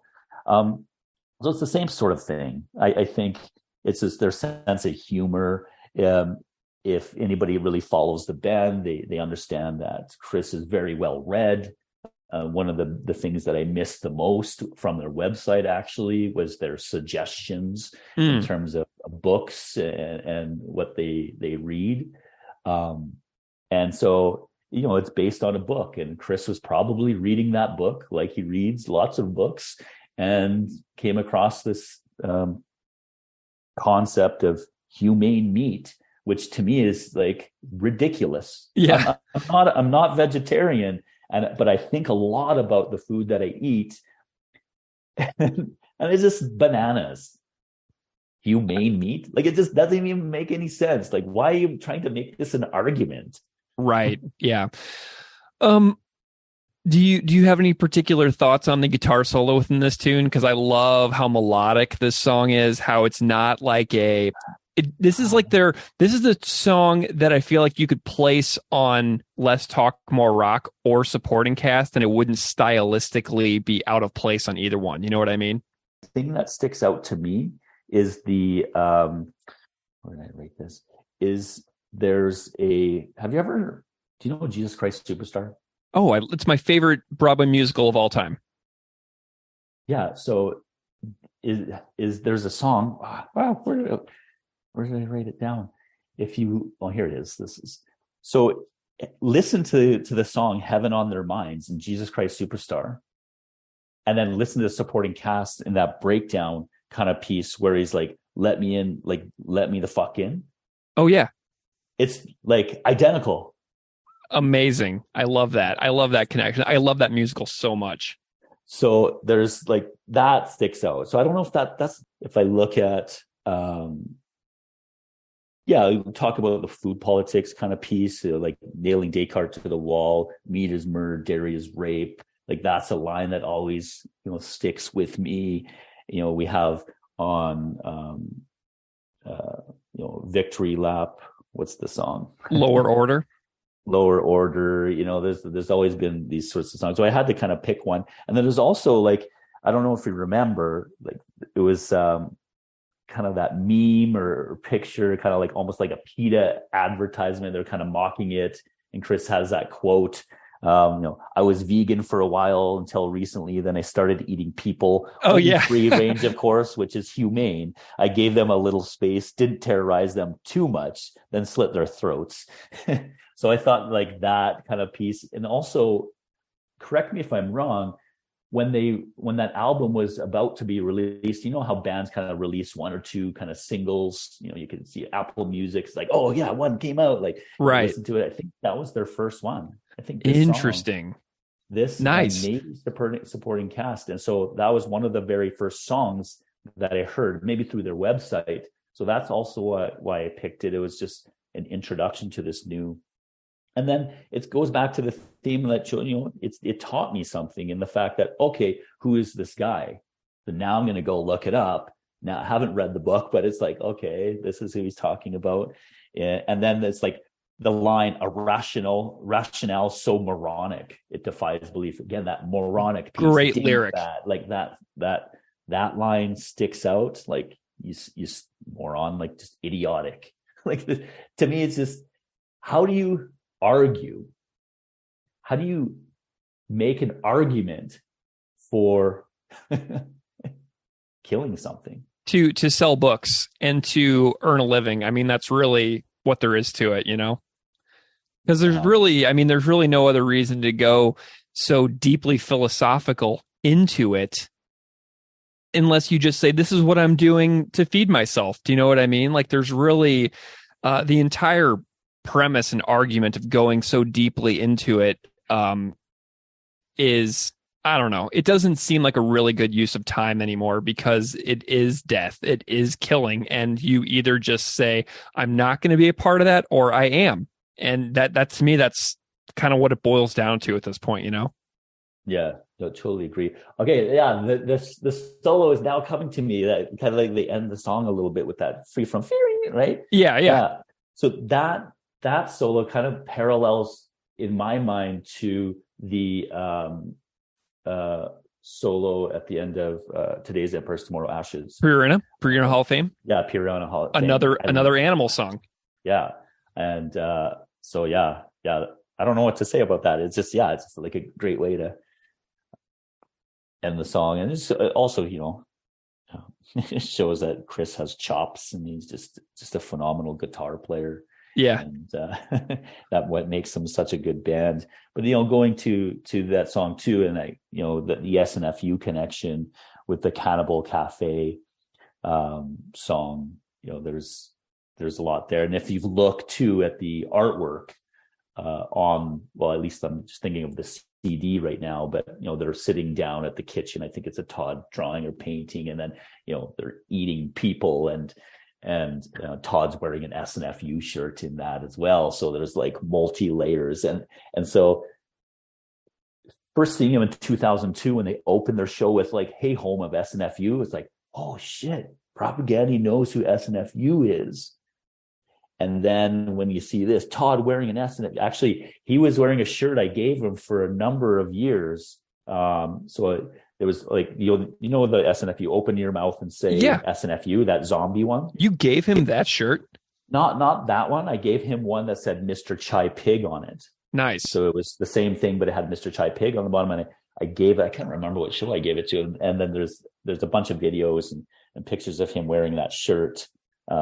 Which is kind of cool and stoked. And then actually that Chai Pig 7-inch that he did before his passing, I was able to get Todd a copy. So our love of SNFU together runs deep. And so it's like, you know, that if we look at both of those songs and kind of compare them, it's just funny. You know, this one is maybe more of a serious kind of idea, whereas the Cannibal Cafe was just kind of funny. But this has kind of some meaning behind it. You know, this argument that you manually kill something, and it's something I struggle with to this day. A lot of my friends are vegetarian and vegans. I think a lot about the food that I eat. Very conscious. You know, there's days where I don't, but what I put into my body, especially as I get older, I really think a lot about that, and the people that I kind of follow and the things that I consume in terms of content. You know, I'm a really big fan of Rich Roll and his podcast and his story. You know, he's all plant-based. There was a time where I was, you know, interested in hearing of what John Joseph from the Cro-Mags say, because he was very on that, although he's really gone kind of a bit off the deep end, I think. Yeah. And I actually had him speak at my school twice. Oh, cool. Yeah. So like that, you know, my friend JFK, who I kind of mentioned a number of times, tour managed them and, you know, put on this show, and, you know, he's really tight with Propagandhi, and he was the tour manager for Cro-Mags when he brought Cro-Mags up here years and years ago. And now I think there's a bit of a distance because I don't know if you follow John Joseph, but it's really kind of this right-wing conspiracy kind of craziness. He was in New York, moved down to Florida, anti-vaxxer and all of that. And I just don't have time for that. I think he promotes you at the point he was really positive, like kind of promoted this PMA kind of thing, but at the same time he's making fun of people. It's like, well, you can't have it both ways. You can't be positive and try to lift people up and just bash them. And then the anti-science piece, being a science teacher, really struggle with that when people, this misinformation that really kind of is out there. And I don't want to get into a debate about vaccinations or anything, but being a scientist, growing up, having a science degree, and being a science teacher. Anyways, the plant-based diet, I see the benefits, and then people I follow, most of them are. So I try to adhere to having more veggies and more plants in my life in terms of that, but it's just such a ingrained, and it's hard to break away from that. The cultural pull of the ways that we grow up, and the ways that food ties us back through different eras of our life is, I found many people have said that that's one of the hardest things to do about the transition, is like essentially moving away from an entire era of your life to where you no longer have those emotional connections to, like, say, what grandma cooked for you when you were a child. You know what I mean? So that's one of those things, is like there's a lot of memory associated with food too that I know people struggle with. Yeah, totally. It's like, meat and potatoes. That's kind of what I was growing up. Ukrainian. Here's some pierogies, some roast beef and potatoes. And I still go to my girlfriend's parents have Sunday dinner every Sunday. It's like that. It's roast chicken, potatoes, and veggies. That's it. Yeah. Yeah. And then, so Kristian, I feel like we've kind of gotten to the heart of these 4 Propagandhi songs. And now I want to pick your brain on Chris's cover of SNFU's A Wreck in Progress.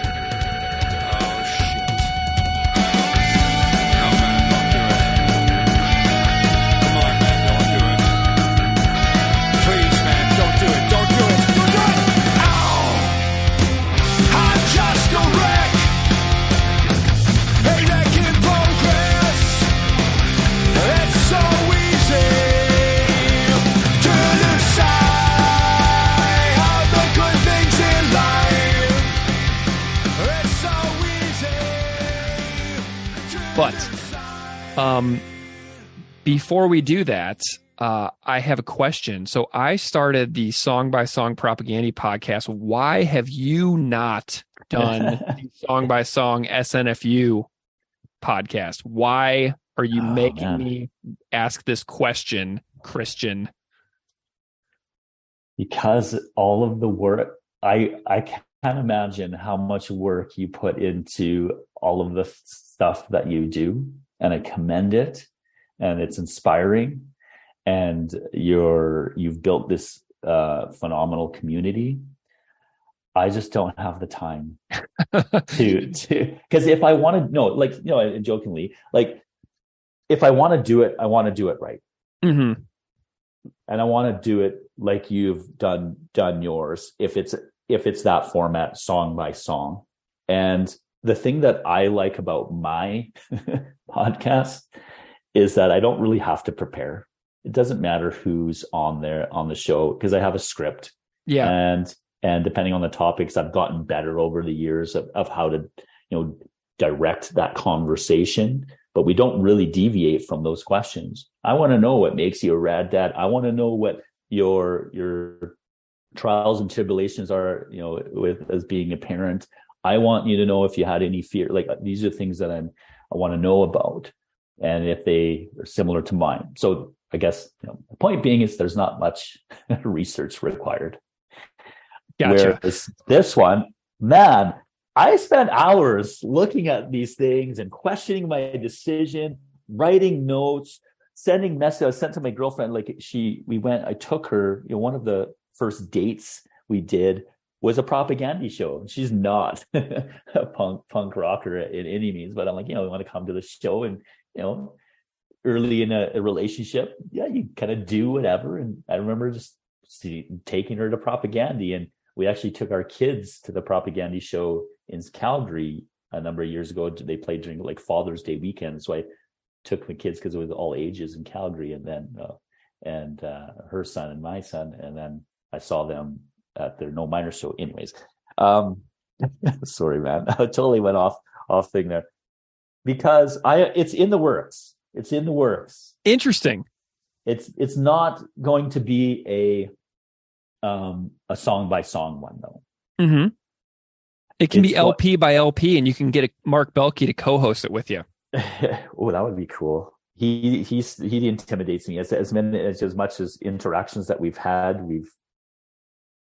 I think he just dismisses me as some crazy fanboy. There's my personal feelings about that.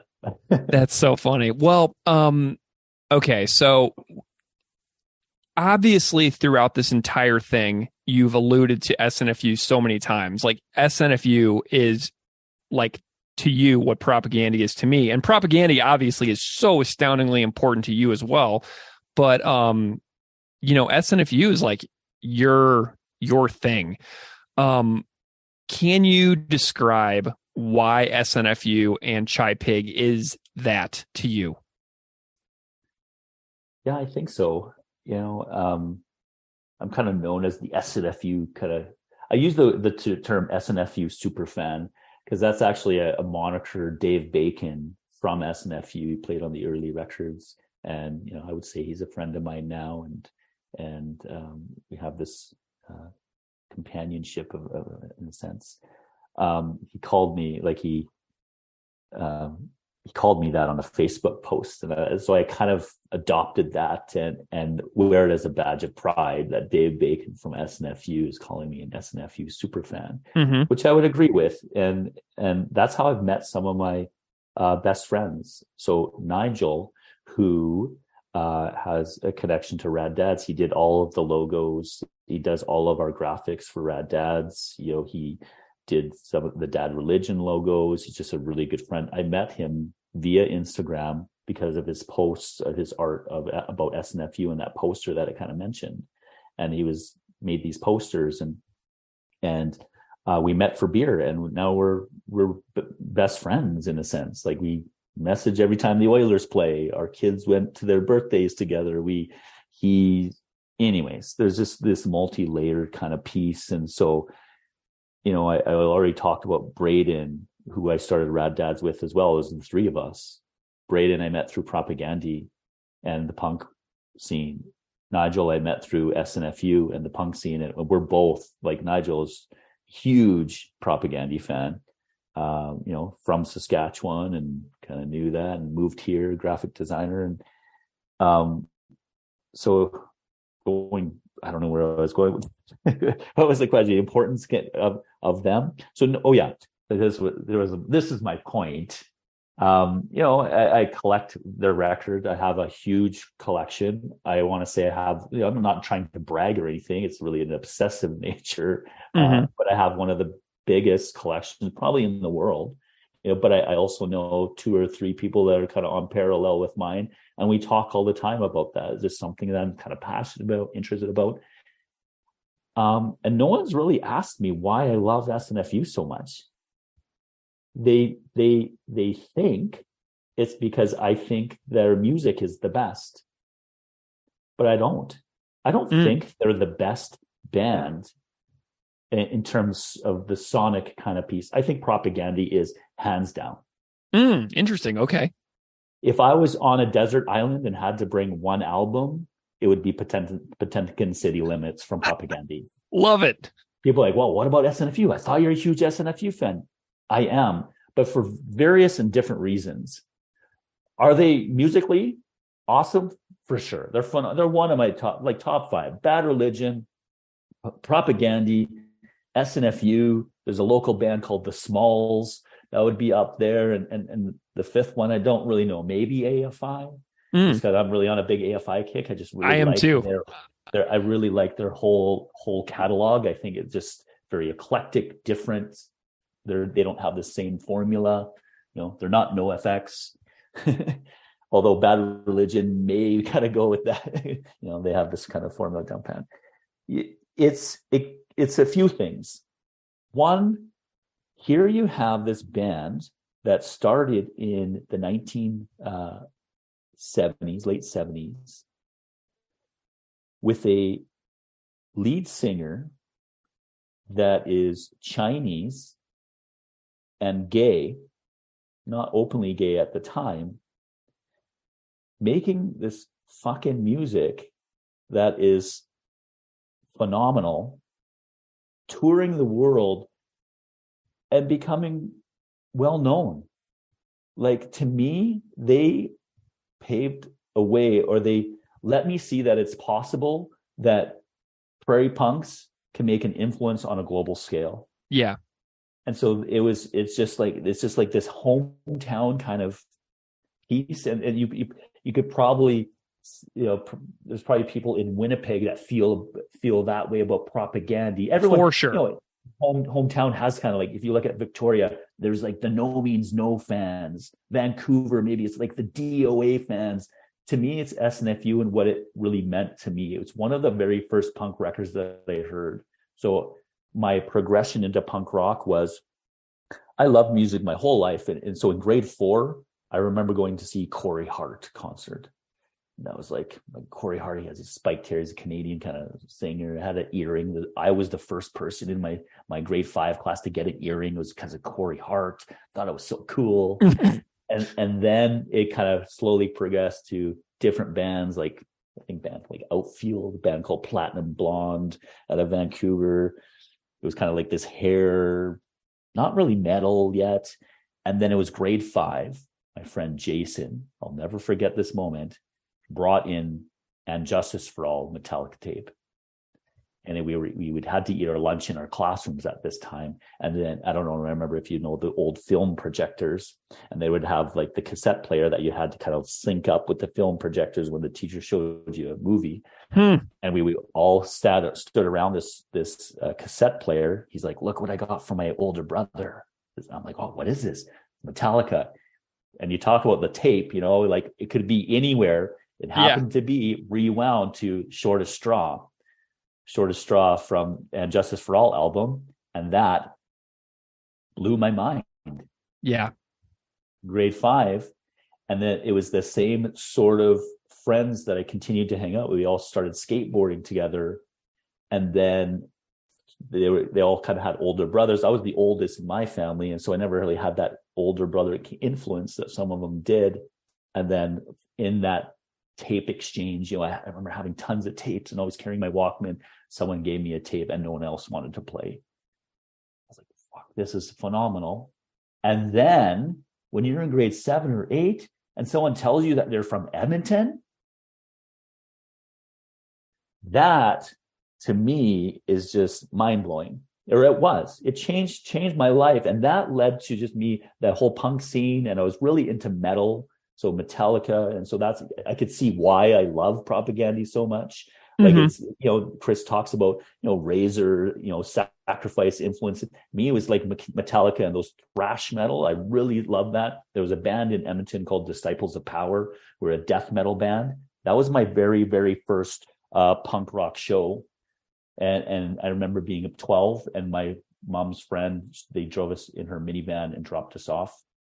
And we were 12, 13 years old and going into the Starlight, it's called the Bronx. Now it's the Starlight Room where Propagandhi is played, and sitting on the side of the stage. I'm like, I'm sitting on the side of the stage of these who I think are larger than life rock stars, but recognizing they're just dudes in high school or just right out of high school playing this punk and heavy metal music that I'm like just in awe. That moment changed my life forever. Amazing. And that's also some of the stuff that I want to do with the Rad Dads and why I play bands or take my son to gigs and stuff. My son has seen hundreds of bands. Wow. And I never force him to come. Always ask him if he wants to come. And I'm hopeful at one point he's just going to like just the love that I have for music and that experience and the people I've met all along the way, I want my son to experience that as well, or I want him to find a passion, and music's kind of been my passion. So SNFU did that. SNFU and Chai Pig, you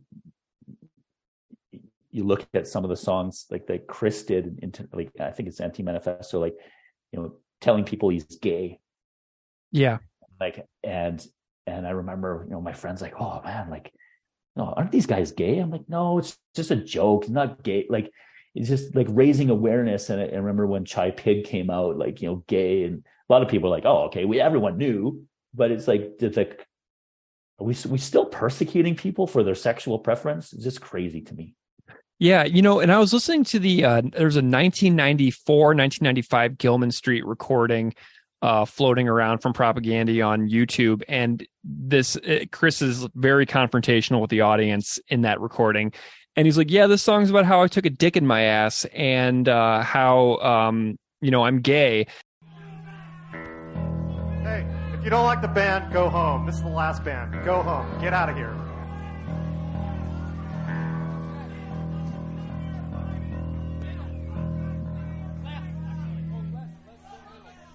Yeah, we used to have an open mic policy, but I don't think tonight is the intellect level in this room. This is song's little for you. Desired. And you. This song is about how I took a fucking cock up my ass. And if you like our band, then you condone homosexuality, and everyone here. So yeah, sure, you guys are gay positive, bunch of macho fucks.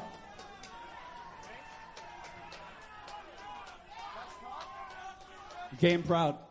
And so there's like recordings of him purposefully needling people in the crowd with regards to sexuality, and it's really great stuff to hear. So I love that you kind of bring SNFU into that conversation, because Chai Pig is just such an important figure. We have this Wreck in Progress tune from the Meantime LP. Tell me a little bit about that particular record with regards to how you feel about how it stands up within, your fandom of SNFU and their catalog as a whole. Yeah. So, if I look at like a lot of those bands that like Bad Religion, everyone, well, in my opinion, like the first three records, like their trilogy, their Trinity kind of piece. Mm-hmm. I feel that way about SNFU's first three records. I know some people that love SNFU, and the influence that they've had on them is just really meaningful, and they haven't listened to any of the newer stuff. So there's a period where I think the first three records are phenomenal, groundbreaking. They went to Epitaph, and even Chai Pig in some of the interviews, and I think on the movie he jokes about how Brett Gurewitz was, where are all the fast songs when they first released, their first Epitaph release. And so then there's the Epitaph years who, some people, that was their first introduction to the band. And so it takes a different, turn of events sort of thing.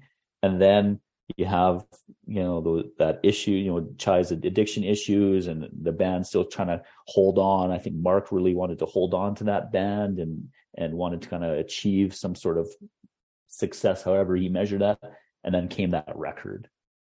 To me, it's a masterpiece record. It's a record that I feel I could feel kind of the sweat and effort that it took to make it. I know there's stories, and you kind of see in the interviews and stuff you can see. It was really hard to make. There was different players from around. It wasn't really a band. It was more just like a project between kind of Mark and Chai, and that duo, seeing that relationship kind of forge. And there's also this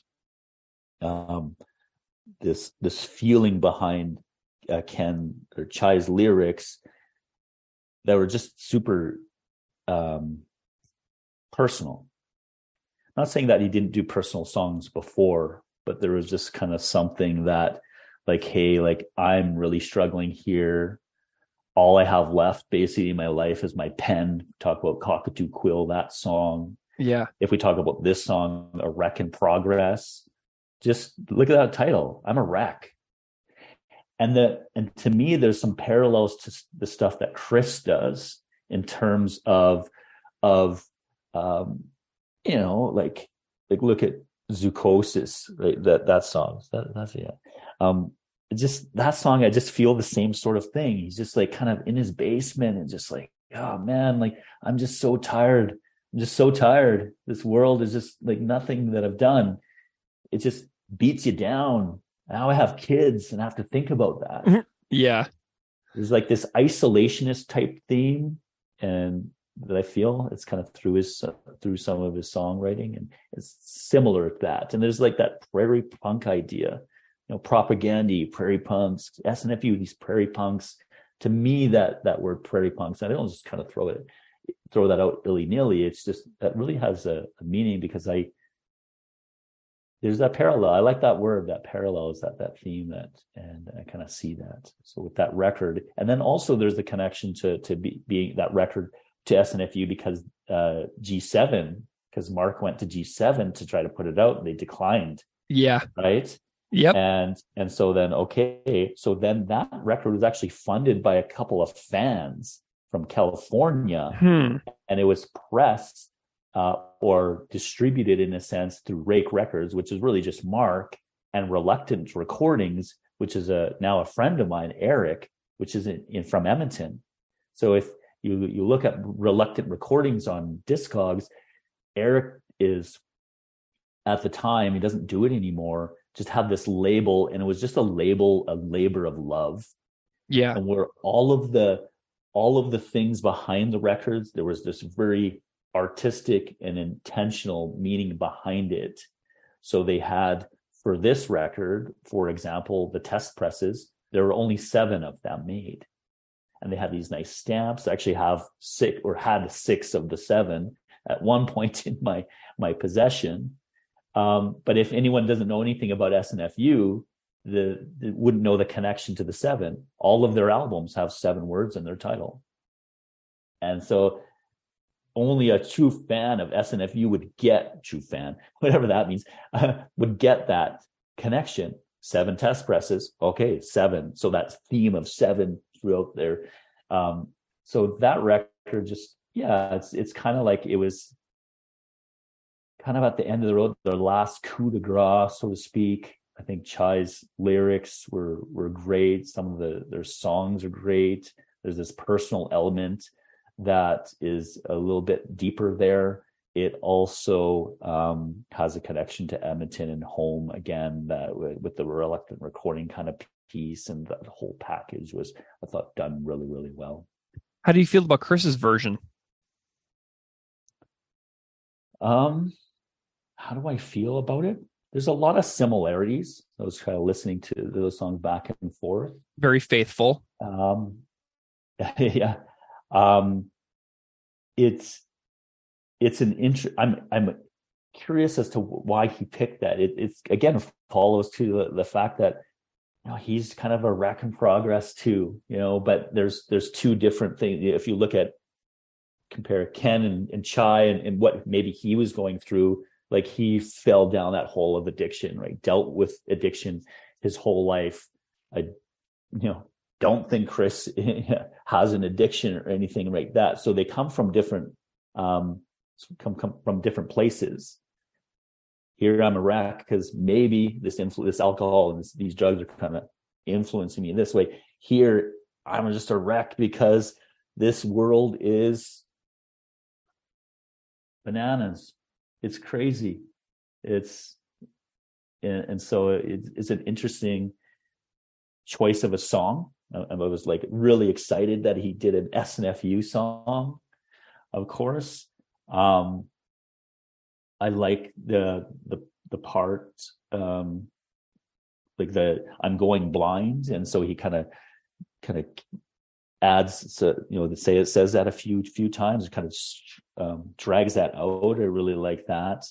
The reason I chose this is one of my favorite SNFU songs, not the favorite, but one of my favorite, is because of the line. And so if I think I picked a line from each of the songs that we talked about today. And so the line that sticks out is, ancient monks have often said, if you take your own life, you must live it again.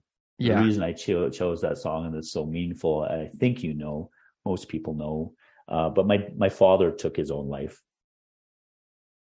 And so anytime I hear that song or that line, I think of him. Man, what a connection. And I mean, I was really glad that Chris did this one as well. And being able to chat with him about this was a real thrill, being able to talk about this particular song too. And I mean, also another thing, is I'm curious about your thoughts on Propagandhi's appearance on the Hail Bop tune on the rediscovered EP that was recorded during this exact same era and was brought to completion in the last couple of years by Mark, who got those tunes done and re-released in the world after Chai's passing. Thoughts on that connection too? Yeah, I think it was bound to happen if you follow some of the social media stuff, and it's cool to see that, look at Propagandhi, talk about their Razor having an influence on them, and Sacrifice, and then them doing that 7-inch with that. That's how I kind of feel with the Rad Dad stuff. It's like, I think they probably feel the same sort of way. Like, we get to release a 7-inch with Sacrifice, this band we've been we've been asked to be on this SNFU record. It's like when I interviewed Jim Lindberg from Pennywise, I'm fucking talking to Jim Lindberg from Pennywise, a band that I listened to in high school, listened to their Unknown Road record probably 1 million times. Me too. That's my favorite one. He's just chatting with me like, hey Kristian, yeah, super down to earth, nice, and put these on pedestals. And I think it's the same sort of thing. What an honor. I think, I don't really want to speak for them, but how do I feel about that? I think that's the weakest song from those ones. So I don't know. I don't want to. I shouldn't say this, but I feel like maybe Mark kind of tried to maybe recognize it's one of the weaker songs, and then maybe by bringing Prop on it to play, it might help him make it a better song. I don't know. Nice. Of those 5, I was really excited. I knew one of them was coming. Again, if you followed SNFU kind of throughout what will it take to break you? That song was out there, and it was actually used to be available on their website, but it was hidden on their website. And I had a copy of the MP3, and I would just, anytime, I meet a new SNFU fan, we talk about it. I'm like, hey, have you ever heard this song? They're like, no. So it was from the In Between Time recordings. And Mark even talked about in Chris Walter's book and interviews as well, that he had this song and he wanted to release it. And I thought he was going to release it. I didn't know he had so many left over. I thought he was going to release it as a 7-inch. So SNFU did do a 7-inch a number of years ago, and Nigel, who did he did the cover art for it. So it has that hand. I don't know if you know that. And I thought that song was going to be on that 7-inch, and it wasn't. It was just kind of this weird experimental kind of songs, and a lot of people were disappointed. And I was like, oh, why would Mark do that? It was just kind of a weird thing. And then now I realized, oh, this is why, because he was saving these really good songs for this EP right there. So yeah, I don't know if that answers your question. It's I think an honor for them. It's cool to see those 2 bands coming together, 2 of my favorites. And anytime you get new songs by either Propagandhi or SNFU, how can you not be stoked? I completely agree. I mean, Kristian, we've been hanging for hours at this point talking about these, these stories. Oh, why? This is why I'm here.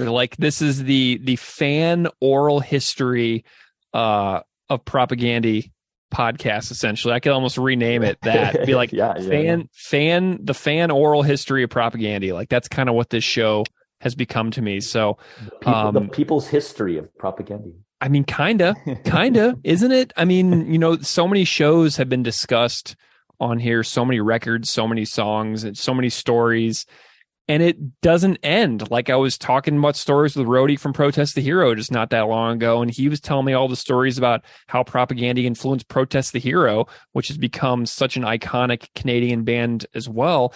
And the stories just never exactly co-headlining that festival in Edmonton. Like it's really awesome. So the stories just keep coming, which is so crazy to me. But if you could summarize sort of a concluding point, like kind of what does Propagandhi sort of mean to you? Why do they matter to you still? Kind of what do they inspire you to do? Well, I think I alluded to it before. Is they changed my worldview.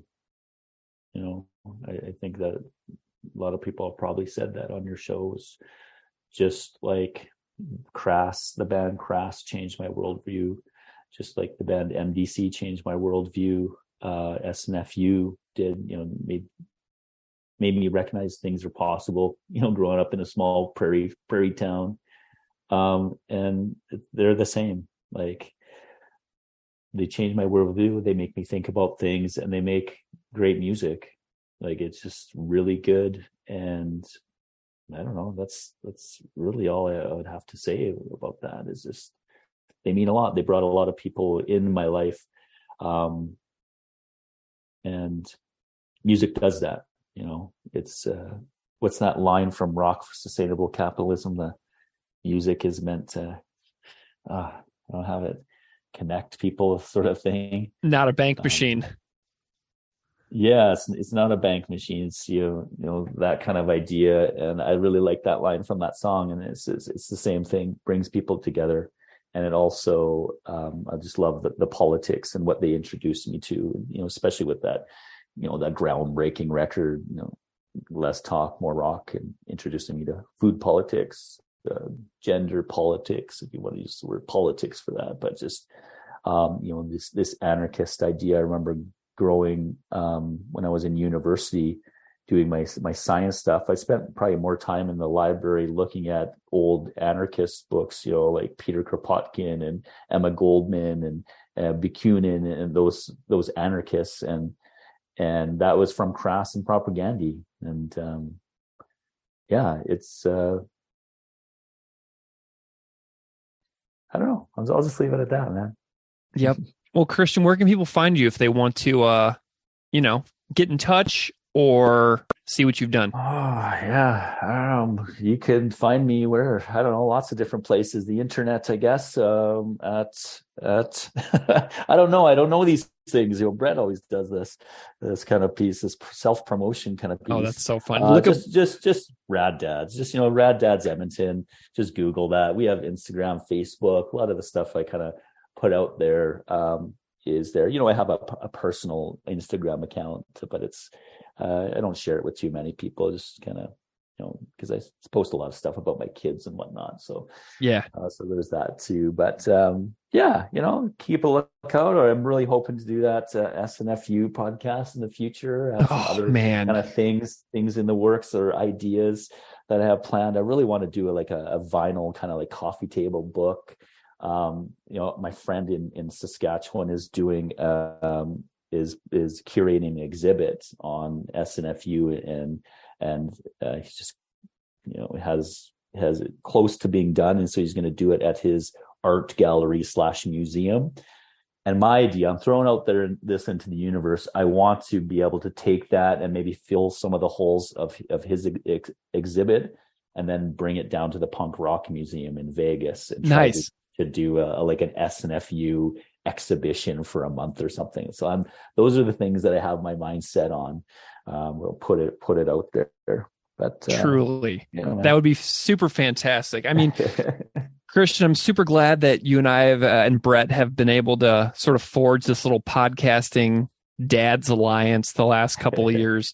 Really means a lot to me to befriend people who are doing super ultra niche work like this, because it's just so bizarre and strange to do such like niche things. And I just love that other people still are inspired to do these kinds of projects as well. I love Rad Dads. I love what y'all are doing. And it's great to have you here. Thank you so much for coming on and spending so much time with me to talk about Propagandhi and SNFU and, you know, basically the entire Propagandhi discography at this point, you know? Yeah, man. No, thank you so much. It's awesome following your work and same sort of thing. Like, I know that all the work that kind of goes behind the scenes, you know, if people haven't done a podcast, I know what it's like. And so kudos to you, man. I really love the community that you built and appreciate the support of Brett and I in our show. Just, you know, it's all about, you know, making that positive change, being a community, and, you know, what better way to come together than through punk rock, Propagandhi, and SNFU.